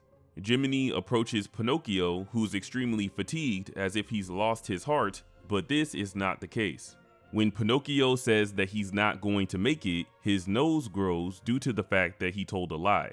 The reason Pinocchio regains his vitality is because the connection between his heart and Jiminy's heart gave him strength. At this moment, the Parasite Cage appears again, and Riku takes this opportunity to leave. Sora and the others defeat the Parasite Cage for good, and the impact causes Monstro to sneeze, forcing Sora and the others out on their Gummi ship. On Captain Hook's pirate ship, Kairi's body is in a sleep-like state due to the fact that she's missing her heart. Maleficent tells Riku that Kairi's heart was probably taken by the Heartless. However, as we know, this isn't true. Kairi's heart is inside of Sora. Maleficent goes on to say that Riku can find a way to retrieve Kairi's heart by gathering the 7 princesses and opening the door to the Kingdom Hearts of World's Hearts, which is considered to be a treasure trove of knowledge. This is important because it highlights that Maleficent is allying herself with Riku, a Keyblade wielder, in order to open the keyhole of the door to Kingdom Hearts. She then grants Riku the dark power to control the Heartless, and he fully allies himself with Maleficent. After finishing the Monstro storyline, a new tournament becomes available at Olympus Coliseum, the Pegasus Cup, which Sora and the others compete in and win. Afterwards, Sora asks Phil if being a hero ultimately comes down to strength, and Phil tells him that it's not just about physical strength, it's about strength of heart, which Sora doesn't quite understand just yet, ironically.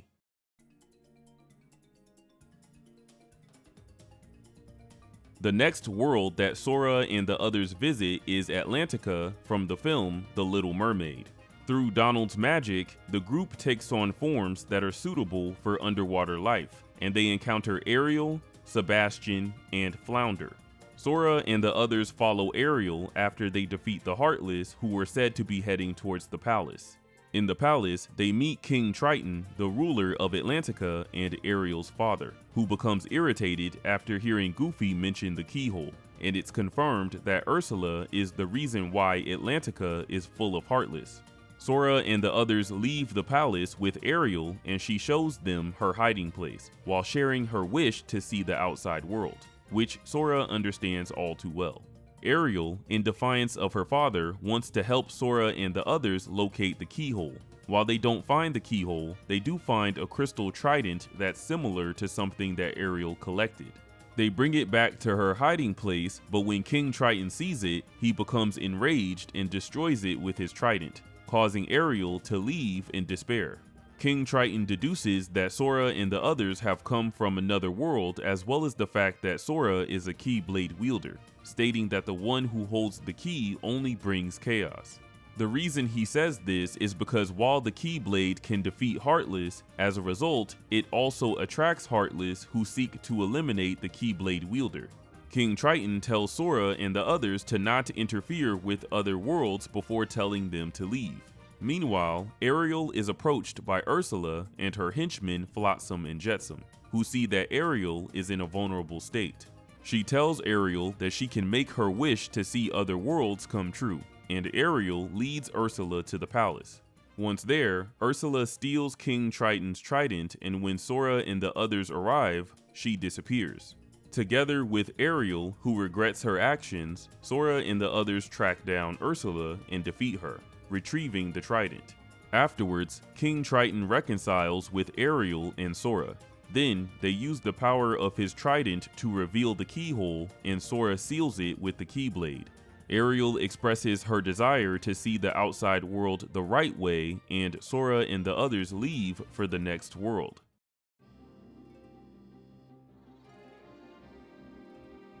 The next world they visit is Halloween Town from the film The Nightmare Before Christmas. Through Donald's magic, they take the form of grotesque monsters, and they encounter Jack Skellington, who is very popular in town, as well as Heartless that don't actually attack. Jack was using a device to control the Heartless as part of his plan to use them for the Halloween festivities. However, the Heartless don't move the way he wants them to, so he goes to Dr. Finkelstein's laboratory. Sora and the others follow him, and in the lab, Jack speculates that in order for the device to operate successfully, they needed to attach a heart to the device, as Heartless reacts to hearts. With that, Jack and Dr. Finkelstein decide to create an artificial heart, and Sora, intrigued by the idea of not having to fight the Heartless, decides to help them. However, after the heart is assembled, the experiment fails and the Heartless doesn't move accordingly. Dr. Finkelstein suspects they're missing ingredients, and he tells them to track down Sally, a patchwork doll that he created who has one of the ingredients they need. While searching for Sally, it's revealed that the Heartless are now causing chaos due to the doctor's failed experiment. They find Sally, and then they start searching for the final ingredient, but not before they're overheard by Locke, Shock, and Barrel, who tell Oogie Boogie about their plan to make a heart. Oogie takes interest in this and schemes to take the heart for himself, so he can then manipulate the Heartless. Once the heart is assembled with the new ingredients, Locke, Shock, and Barrel steal it and take it to Oogie. Following after them, Sora and the others enter Oogy's mansion. Oogy swallows the heart whole, but the heart was still incomplete and the Heartless didn't obey him exactly as he intended. Infuriated, Oogy absorbs the power of darkness, merges with the mansion, and attacks Sora and the others. Once Oogy is defeated, he along with the mansion dissipates, and the keyhole is revealed to be where the mansion once stood. Sora locks it with the Keyblade and they head back to Dr. Finkelstein's laboratory, with the mystery of the heart remaining unsolved.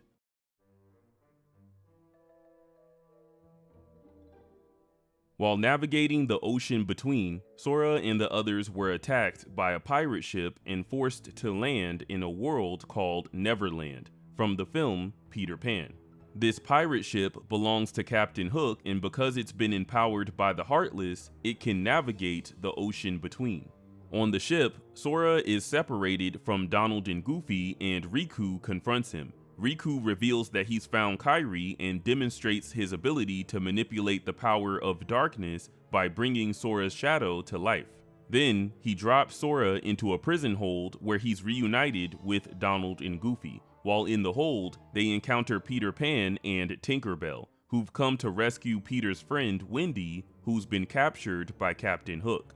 It's revealed that Wendy and Kairi are being held in the same place, so they all decide to team up for the time being, with Tinkerbell sharing her pixie dust with Sora and the others.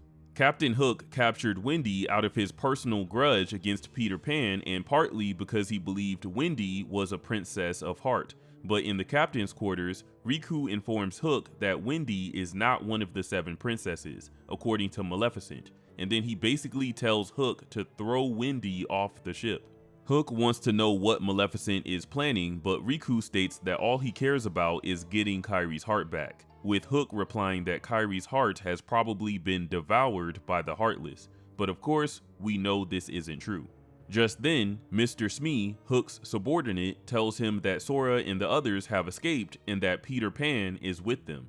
After Sora and Peter find Kairi and Wendy, Kairi is taken away by Riku, who uses the power of darkness to transport himself and Kairi to Hollow Bastion, the original destination of the pirate ship, while Sora is attacked by his own shadow that Riku brought to life. Once Sora and the others defeat the shadow, Peter Pan takes Wendy to safety and Sora heads to the deck, searching for Riku. He's confronted by Captain Hook, who tells him that Riku went to Hollow Bastion. Hook also reveals that he's taken Tinkerbell hostage and gives Sora an ultimatum: give up the Keyblade or jump off the ship. Sora decides to jump off the ship, but thanks to the pixie dust he received from Tinkerbell earlier, he's able to fly once he believes that he can. Peter Pan returns and rescues Tinkerbell, then he and Sora defeat Captain Hook and the Heartless. Afterwards, Tinkerbell urges them to go to the clock tower, which is revealed to be the location of the keyhole. After Sora locks the keyhole, another navigation gummy piece pops out, and he also gains the ability to summon Tinkerbell during combat. Once again, we see a flashback of a younger Sora and Riku discovering Destiny Island's door, but this time, it's from Riku's perspective. It's revealed that during this time, Riku could see the keyhole of the world's door, but Sora could not. Because Riku had already undergone the bequeathing, he possessed the ability to see keyholes, which are normally invisible to others. The fact that he could see the keyhole also indicates that the one who's qualified to open the world's door, in other words, the Keyblade hero, was originally Riku. In this flashback, Sora also talks about a girl who had just shown up on the islands recently, on the night of a meteor shower, and this girl was Kairi. In the present day, we get a scene where Riku, exhausted from using the power of darkness too much, is speaking with Maleficent in Hollow Bastion. Maleficent calls him reckless and states that his heart will eventually be consumed by darkness if he relies too heavily on its power. Just then, a loud roar could be heard, and Maleficent states that it belongs to someone who didn't disappear with his world and instead followed one of the princesses to Hollow Bastion. At this moment, Maleficent tells Riku that it's time for him to awaken his untapped power, and what Maleficent is hinting at here is that Riku is the original Keyblade hero. After closing the keyholes in both Halloween Town and Neverland, Sora can compete in a new tournament at Olympus Coliseum, the Hercules Cup. In this tournament, Sora fights Hercules one-on-one in the final match and wins. After defeating Hercules, Sora tells Phil that he finally understands what strength of heart truly means, and refers to Donald and Goofy. He states that as long as they fight together, he feels like they can defeat anyone. This isn't what Phil meant at all, but Hercules stops him from saying anything and lets Sora have it. Afterwards, Sora, Donald, and Goofy discover the keyhole of Olympus Coliseum, and Sora seals it with the Keyblade.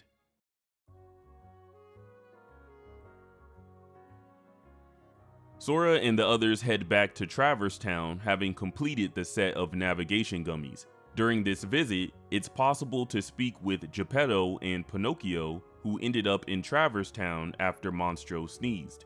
Sora talks to Sid about the navigation gummy, and Sid leaves to install it on their ship.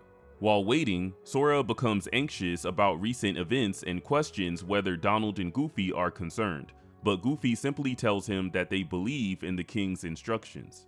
So, as long as they continue to work with the one who owns the key, they will definitely meet the king again. At that moment, Sora hears Kairi's voice and his consciousness jumps to a library in Radiant Garden. There, he sees a younger Kairi and her grandmother. In this scene, Kairi, hidden inside Sora, is remembering a past event, and she's unconsciously showing Sora this memory as a mental image. In the memory, Kairi's grandmother is telling her the fairy tale of how the realm of light came to be how it is today, and she says something key that resonates with Sora. If you believe in the light within darkness, your heart will become the light that shines upon the darkness.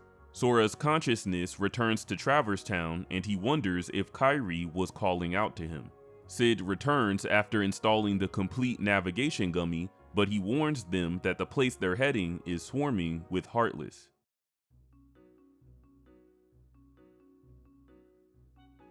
Now, by this point, Sora will have already found all of the missing pages to restore Winnie the Pooh's book, so we can just go over that now since they're already in Traverse Town.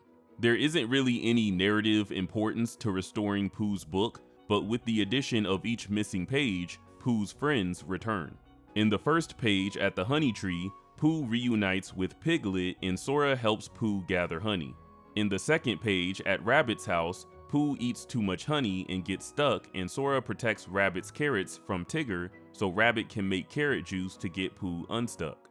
In the third page, Sora is asked by Eeyore to help look for his tail, which they find. Then, in the fourth page, Sora literally just plays with Tigger and Roo. And in the final page, Sora gathers all of Pooh's friends and they sit below a star-filled sky. After a moment, Sora says goodbye and leaves to search for his own friends.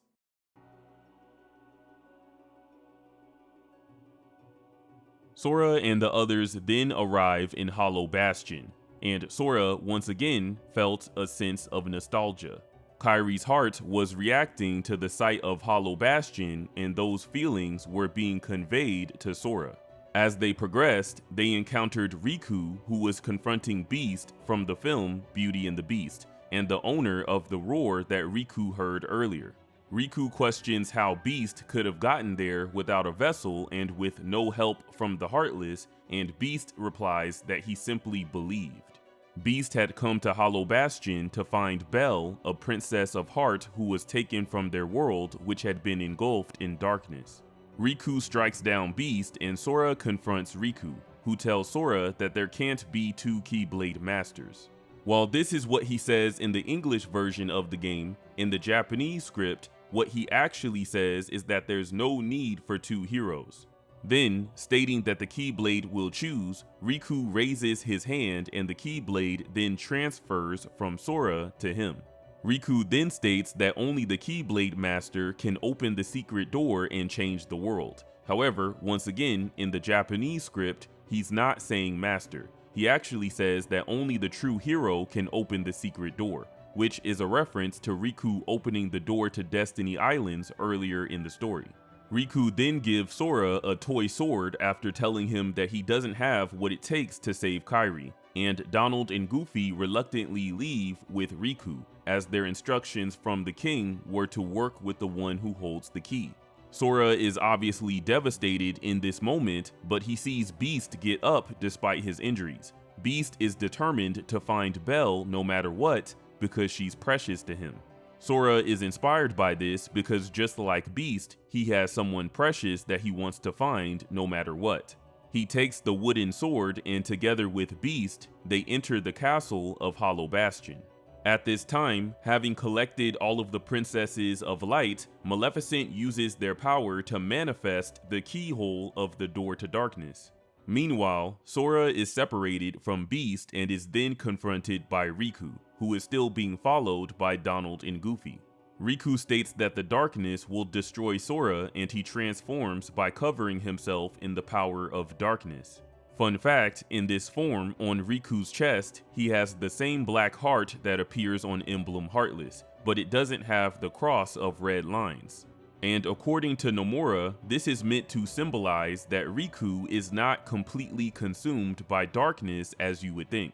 Sora professes that even if the darkness destroys his body, his heart will remain connected to his friends. Riku then fires a blast of dark energy at Sora and Goofy blocks it with his shield.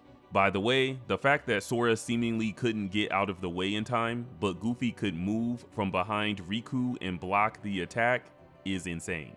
Anyway, Goofy and Donald both rejoin Sora, who they had become good friends with over the course of their journey. Riku asks Sora how he'll fight without a weapon, and in the official English translation, Sora states that his weapon is his heart and that he doesn't need the Keyblade. However, the more accurate translation of what Sora says is this: "My weapon isn't the Keyblade. My true weapon is my heart." He never says that he doesn't need the Keyblade, which makes more sense considering what happens next. Sora reaffirms his bonds with his friends and proclaims that his friends are his power. The Keyblade then transfers from Riku to Sora. This is because Sora's unwavering belief in the bonds he held with the friends he's connected with on his journey surpassed Riku, who only relied on the power of darkness. From this moment on, Sora is formally chosen by the Keyblade for his strength of heart, and he becomes a true Keyblade wielder. Surprised, but still willing to fight, Riku fights Sora using Soul Eater instead.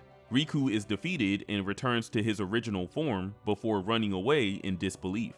As Riku runs through the castle, he's approached by the figure in the brown robe, Xehanort's Heartless, Ansem. He tells Riku that he lost the Keyblade because Sora's heart was stronger than his at that moment. To become stronger, Ansem encourages Riku to open his heart to the darkness, and Riku, in his impatience, falls for this, and a dark aura rises from him. Then, by convincing Riku to open his heart to the darkness, Ansem possesses Riku's body.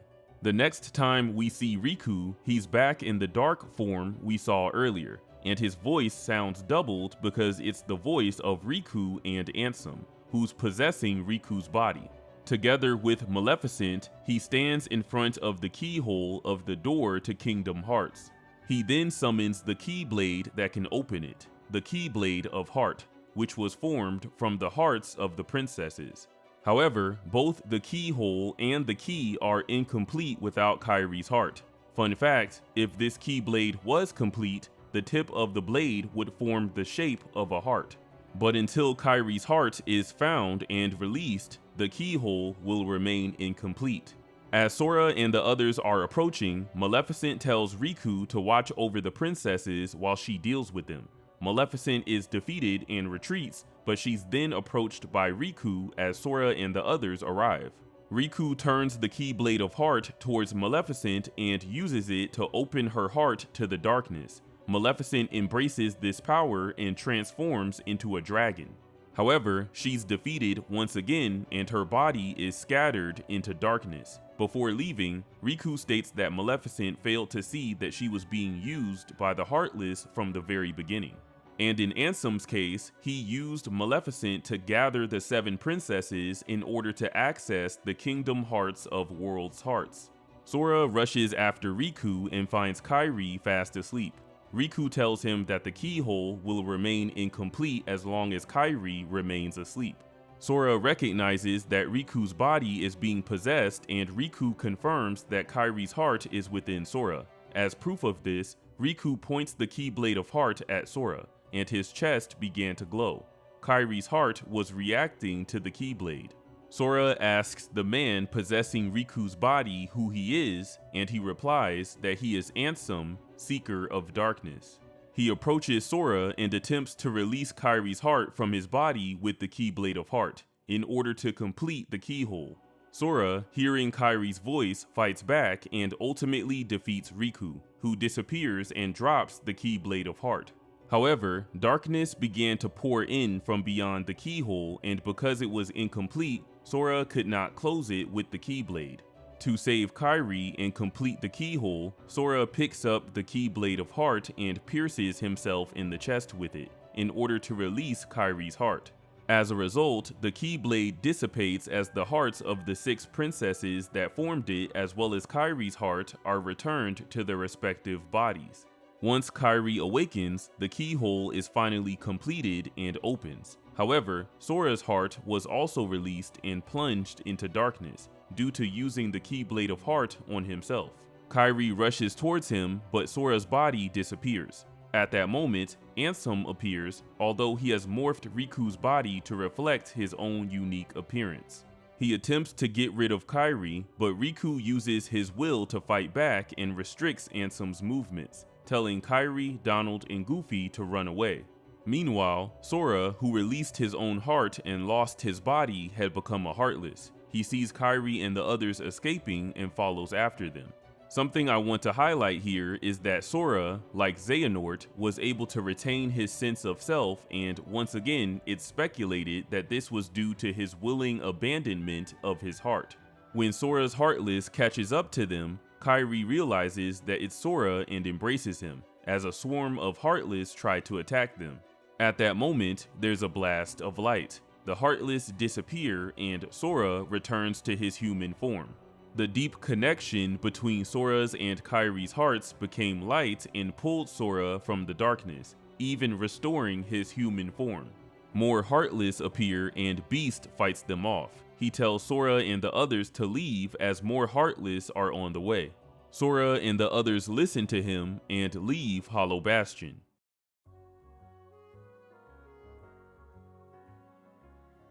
They return to Traverse Town, and Sora explains everything that happened in Hollow Bastion to Leon, and it's revealed that the number of Heartless in the Realm of Light has increased dramatically. The conclusion is that the darkness pouring from the keyhole in Hollow Bastion is the cause of this. Sora must go back to Hollow Bastion to close the keyhole. They speak with Sid, who tells them that the current route to Hollow Bastion is no longer feasible due to the overwhelming amount of Heartless. To get to Hollow Bastion safely, they'll need to install another navigation gummy in order to take another route. And it just so happens that long ago, Sid actually hid a navigation gummy away in the secret waterway. Sora and Kairi head down there to retrieve it, and there's a scene where Sora and Kairi reflect on the fact that Sora had been searching for Kairi from the very beginning, but she had been with him the entire time. Sora also states that Kairi saved him, and he realizes that the story Kairi's grandmother told is more than just a fairy tale.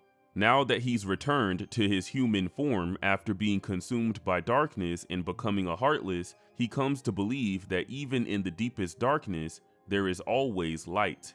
He tells Kairi to stay in Traverse Town while he goes to help Riku, and she gives him the lucky charm that she made at the beginning of the story. This lucky charm was made with the wish for the 3 of them to always be together, and Kairi makes Sora promise to bring it back to her, telling him that she will always be by his side. We then have a scene where Riku, deeply regretting all of his actions, is wandering around in the realm of darkness. Now, it's important to note that even though Riku's body is still being displayed here, it's actually only his heart that is wandering the realm of darkness because his body is still being possessed by Ansem. Riku's heart was expelled from his body after assimilating with Ansem and thrown into the realm of darkness. At this time, the king, who is also in the realm of darkness, speaks directly to Riku's heart. He states that he's found a Keyblade of the realm of darkness and reveals that he's been trying to speak to Riku for a while, but the darkness that covered Riku's heart prevented his voice from reaching. He also states that Riku's heart overcame the darkness, but his body was taken over by Ansem. For this reason, only his heart was left in the realm of darkness.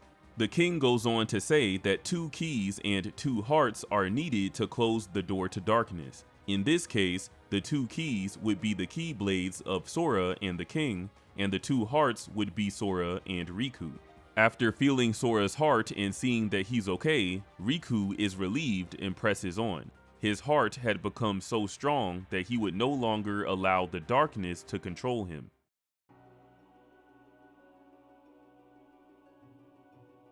After Sid installs the navigation gummi, Sora and the others head back to Hollow Bastion. When they arrive, they meet up with Beast and enter the castle. The princesses, who had all regained their hearts and woken up, were inside, and they were using their power to restrain the darkness pouring out of the keyhole as best they could. According to them, Ansem had disappeared into the darkness beyond the keyhole. After Sora and the others defeat a behemoth Heartless, they're visited by Leon, Aerith, and Yuffie, who came to Hollow Bastion on Sid's ship to show support. They inform Sora that defeating Ansem will restore the worlds to how they were before, which means that the barriers that separate them will also be restored, meaning that the current pathways between worlds will disappear. Without these pathways, they'll be unable to visit each other, but they assure Sora that their hearts will remain connected, and with that, Sora closes the keyhole. Afterwards, in the Japanese script, Sora is informed by the princesses that once the darkness disappears, everyone can return to the places where they were when the worlds disappeared. In other words, everyone will return to the world they disappeared on, and this is why Kairi returns to Destiny Islands at the end of the story. Now, even though Sora sealed the keyhole in Hollow Bastion, darkness is still spreading throughout the realm of light, and Ansem, Seeker of Darkness, is at the center of that darkness. But before confronting Ansem, there's a few things that can be done. First, Sora, by this point, will have collected all 99 Dalmatian puppies, and he can return them to Pongo and Perdita in Traverse Town. Second, there are 2 powerful Heartless that appear after the sealing of the keyhole in Hollow Bastion, Kurt Ziza and the Phantom, who can be fought in Agrabah and Neverland respectively. And third, having won all the previous tournaments and having sealed the keyhole in Hollow Bastion, Sora and the others can compete in a new tournament at Olympus Coliseum, the Hades Cup. Sora and the others defeat Hades, but the final opponent of the tournament is the Rock Titan, who Hades had released from its seal, although Sora and the others still come out victorious. After this, there are 2 additional matches that Sora faces alone, the Gold match and the Platinum match. In the Gold match, Sora fights and defeats the Ice Titan, and in the Platinum match, Sora fights and defeats Sephiroth. Then, after leaving the lobby of the Coliseum, there's a scene where Cloud confronts Sephiroth, who in the setting of Kingdom Hearts is the embodiment of Cloud's darkness. We get a scene where they fight, but the outcome of the battle is unknown.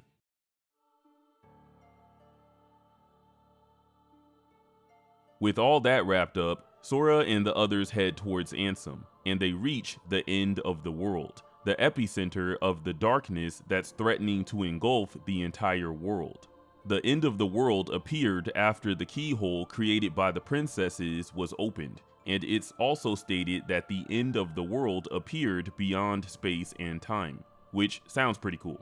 The end of the world is composed of fragments of all the worlds that have disappeared after their hearts were stolen by the Heartless, but if they defeat Ansem, who was guiding this darkness, the worlds would return to their original state.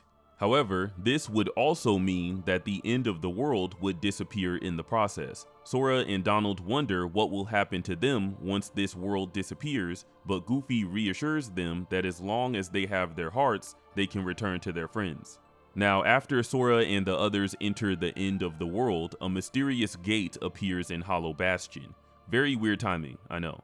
When they return to Hollow Bastion, they step into the gate and enter an empty room.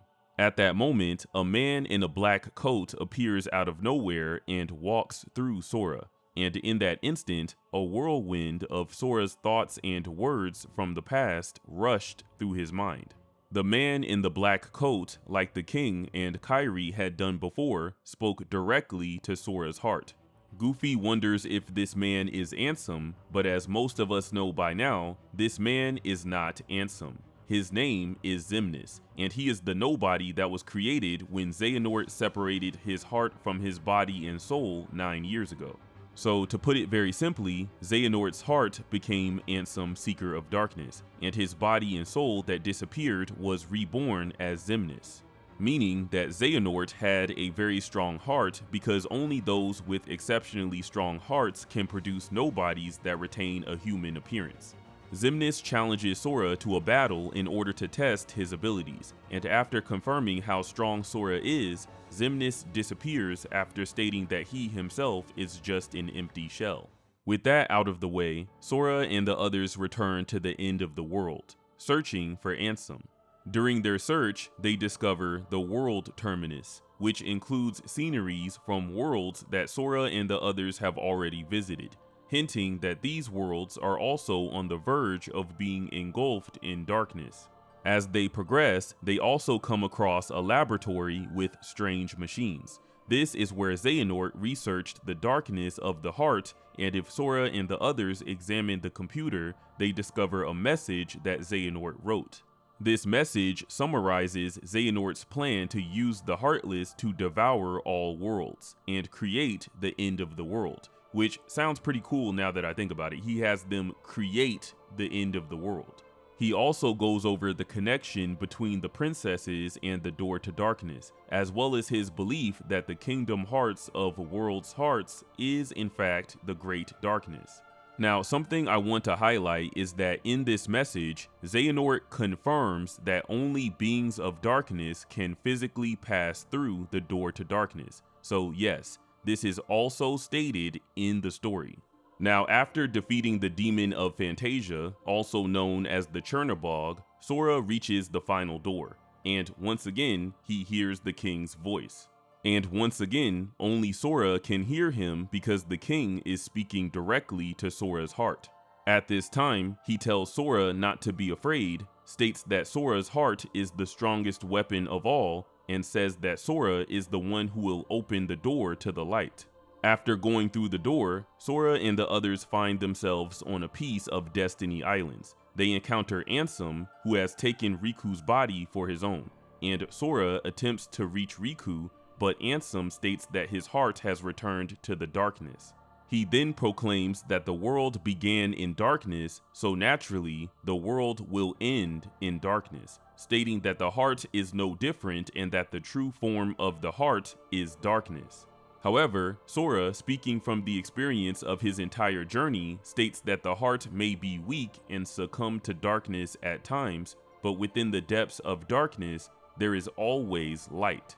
To Ansem, this statement is nothing but ignorance, and he summons a dark entity behind him, and this entity has a few names, such as the Guardian, the Monster Behind, or the Shadow.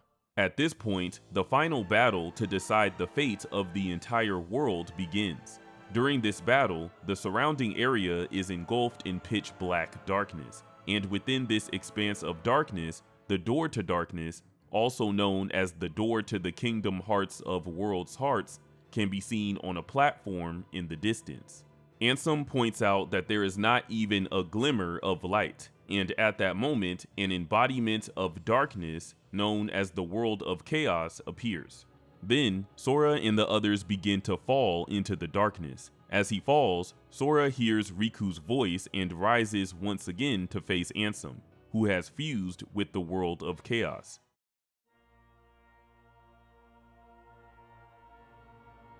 Sora, Donald, and Goofy defeat Ansem, who reverts back to his regular form. After stating that Sora's Keyblade alone cannot seal the door to darkness, Ansem reached his hand out to the door, and he calls for the Kingdom Hearts of World's Hearts to grant him the power of darkness. The door to darkness begins to open and the power of darkness begins to leak out from the gap. However, when Sora asserts that Kingdom Hearts is light, a dazzling light pierces through the door and strikes Ansem. This light completely evaporates Ansem, who cannot fathom how light could exist in Kingdom Hearts. In regard to this event, the Ultimania Alpha says this: the moment Sora declared that there is light even within darkness, dazzling light poured in from a place that should have been a world without light.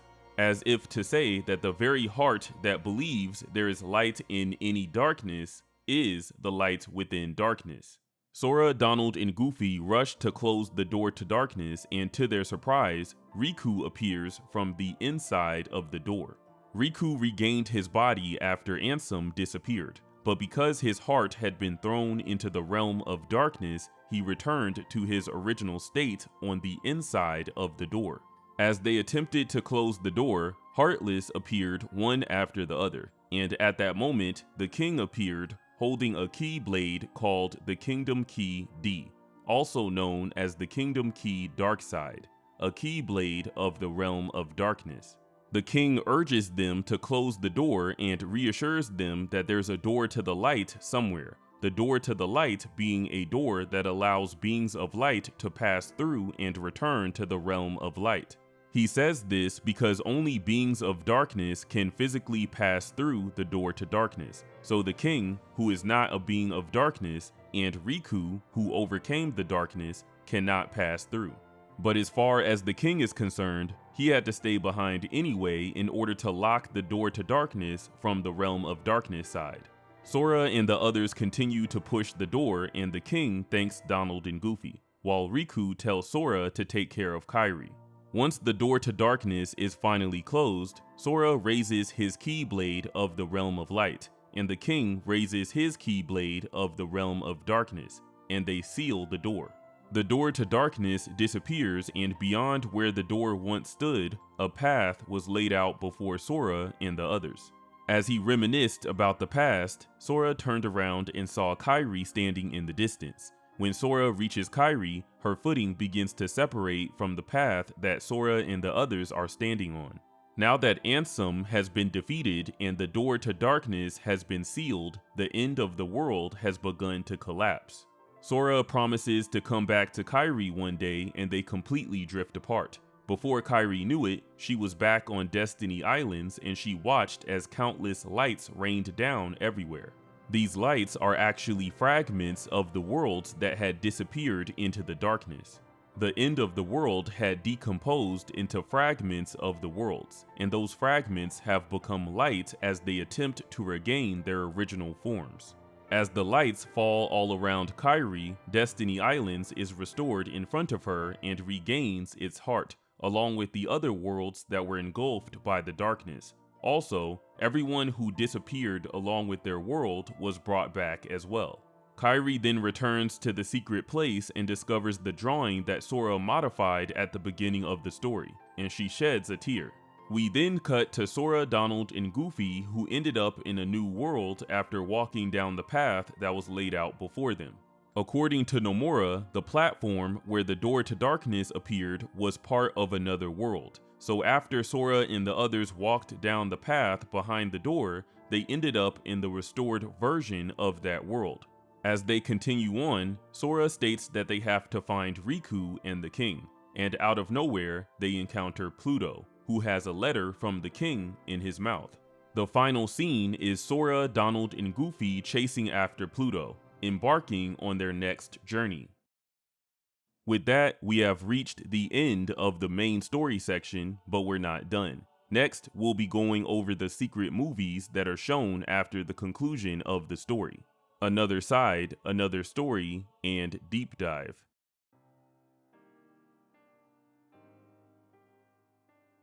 The events shown in the secret movies of Kingdom Hearts Final Mix take place within the year leading up to Kingdom Hearts 2. At the beginning of Another Side, Another Story, we see a boy in a black coat walking through a city in the pouring rain. This boy is named Roxas. He is Sora's nobody, and he was born after Sora released his own heart and briefly became a Heartless. The city he's walking through is part of a world known as the world that never was, which belongs to the realm between. At the top of a building, we see another boy in a black coat as well, but wearing a blindfold. This boy is Riku, and he's observing Roxas, who pulls out 2 Keyblades in order to fight a group of Heartless. The reason Roxas can use the Keyblade is because he Sora's nobody. And interestingly enough, the 2 Keyblades that Roxas wields, which are called Oblivion and Oathkeeper, are both related to Riku and Kairi respectively. And this is also connected to the fact that Roxas is Sora's nobody. Also, the fact that he specifically wields Oblivion, which symbolizes darkness, and Oathkeeper, which symbolizes light, is also significant. Roxas then asks where Sora is, and we then get a large sequence of different texts that hint at future events. And at the end of the movie, we see a girl who appears to be Kairi, who's grown up a bit in the year leading up to Kingdom Hearts 2.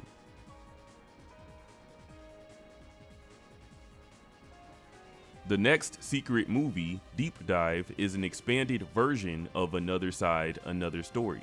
At the beginning, we see Sora at a crossroads gazing at the night sky. And this scene is the opening of Kingdom Hearts' Chain of Memories. We then cut to a different location known as the Dark Margin, a location that serves as the boundary between the realm of darkness and the realm between. A bottled letter washes up on the beach and Roxas appears out of nowhere. Then we cut back to the scene of him wielding Oblivion and Oathkeeper against a group of Heartless in the world that never was. After defeating a few of them, Roxas rushes towards Riku and throws Oblivion to him. Riku catches the Keyblade and he and Roxas exchange glances as they pass by each other. After another flurry of different texts that hint at future events, the movie cuts to the king, who's wearing the same black coat as Riku and Roxas, while brandishing his Keyblade. Afterwards, Roxas is shown having a conversation with Xemnas back in the Dark Margin. Xemnas tells Roxas that he's been to see him and that he looks just like Roxas. And of course, this is a reference to Xemnas visiting Sora in Hollow Bastion during the main story. In the final scene, Sora is shown flying across the surface of an ocean while facing upwards, with the final text being the following quote: "Everything is coming back to me, the truth." This scene of Sora flying across the ocean is reminiscent of the opening cinematic of KH1, where another Sora is falling from the sky. And it's questioned whether these 2 Soras will unite and remember something real. Alright, that's going to do it. This was a very long video, but if you made it to the end, I really appreciate it, and I hope you learned something. I know I definitely did while I was putting this together, so thank you very much for watching. Let me know your thoughts in the comments, make sure you hit that subscribe button, and I'll see you guys in the next episode.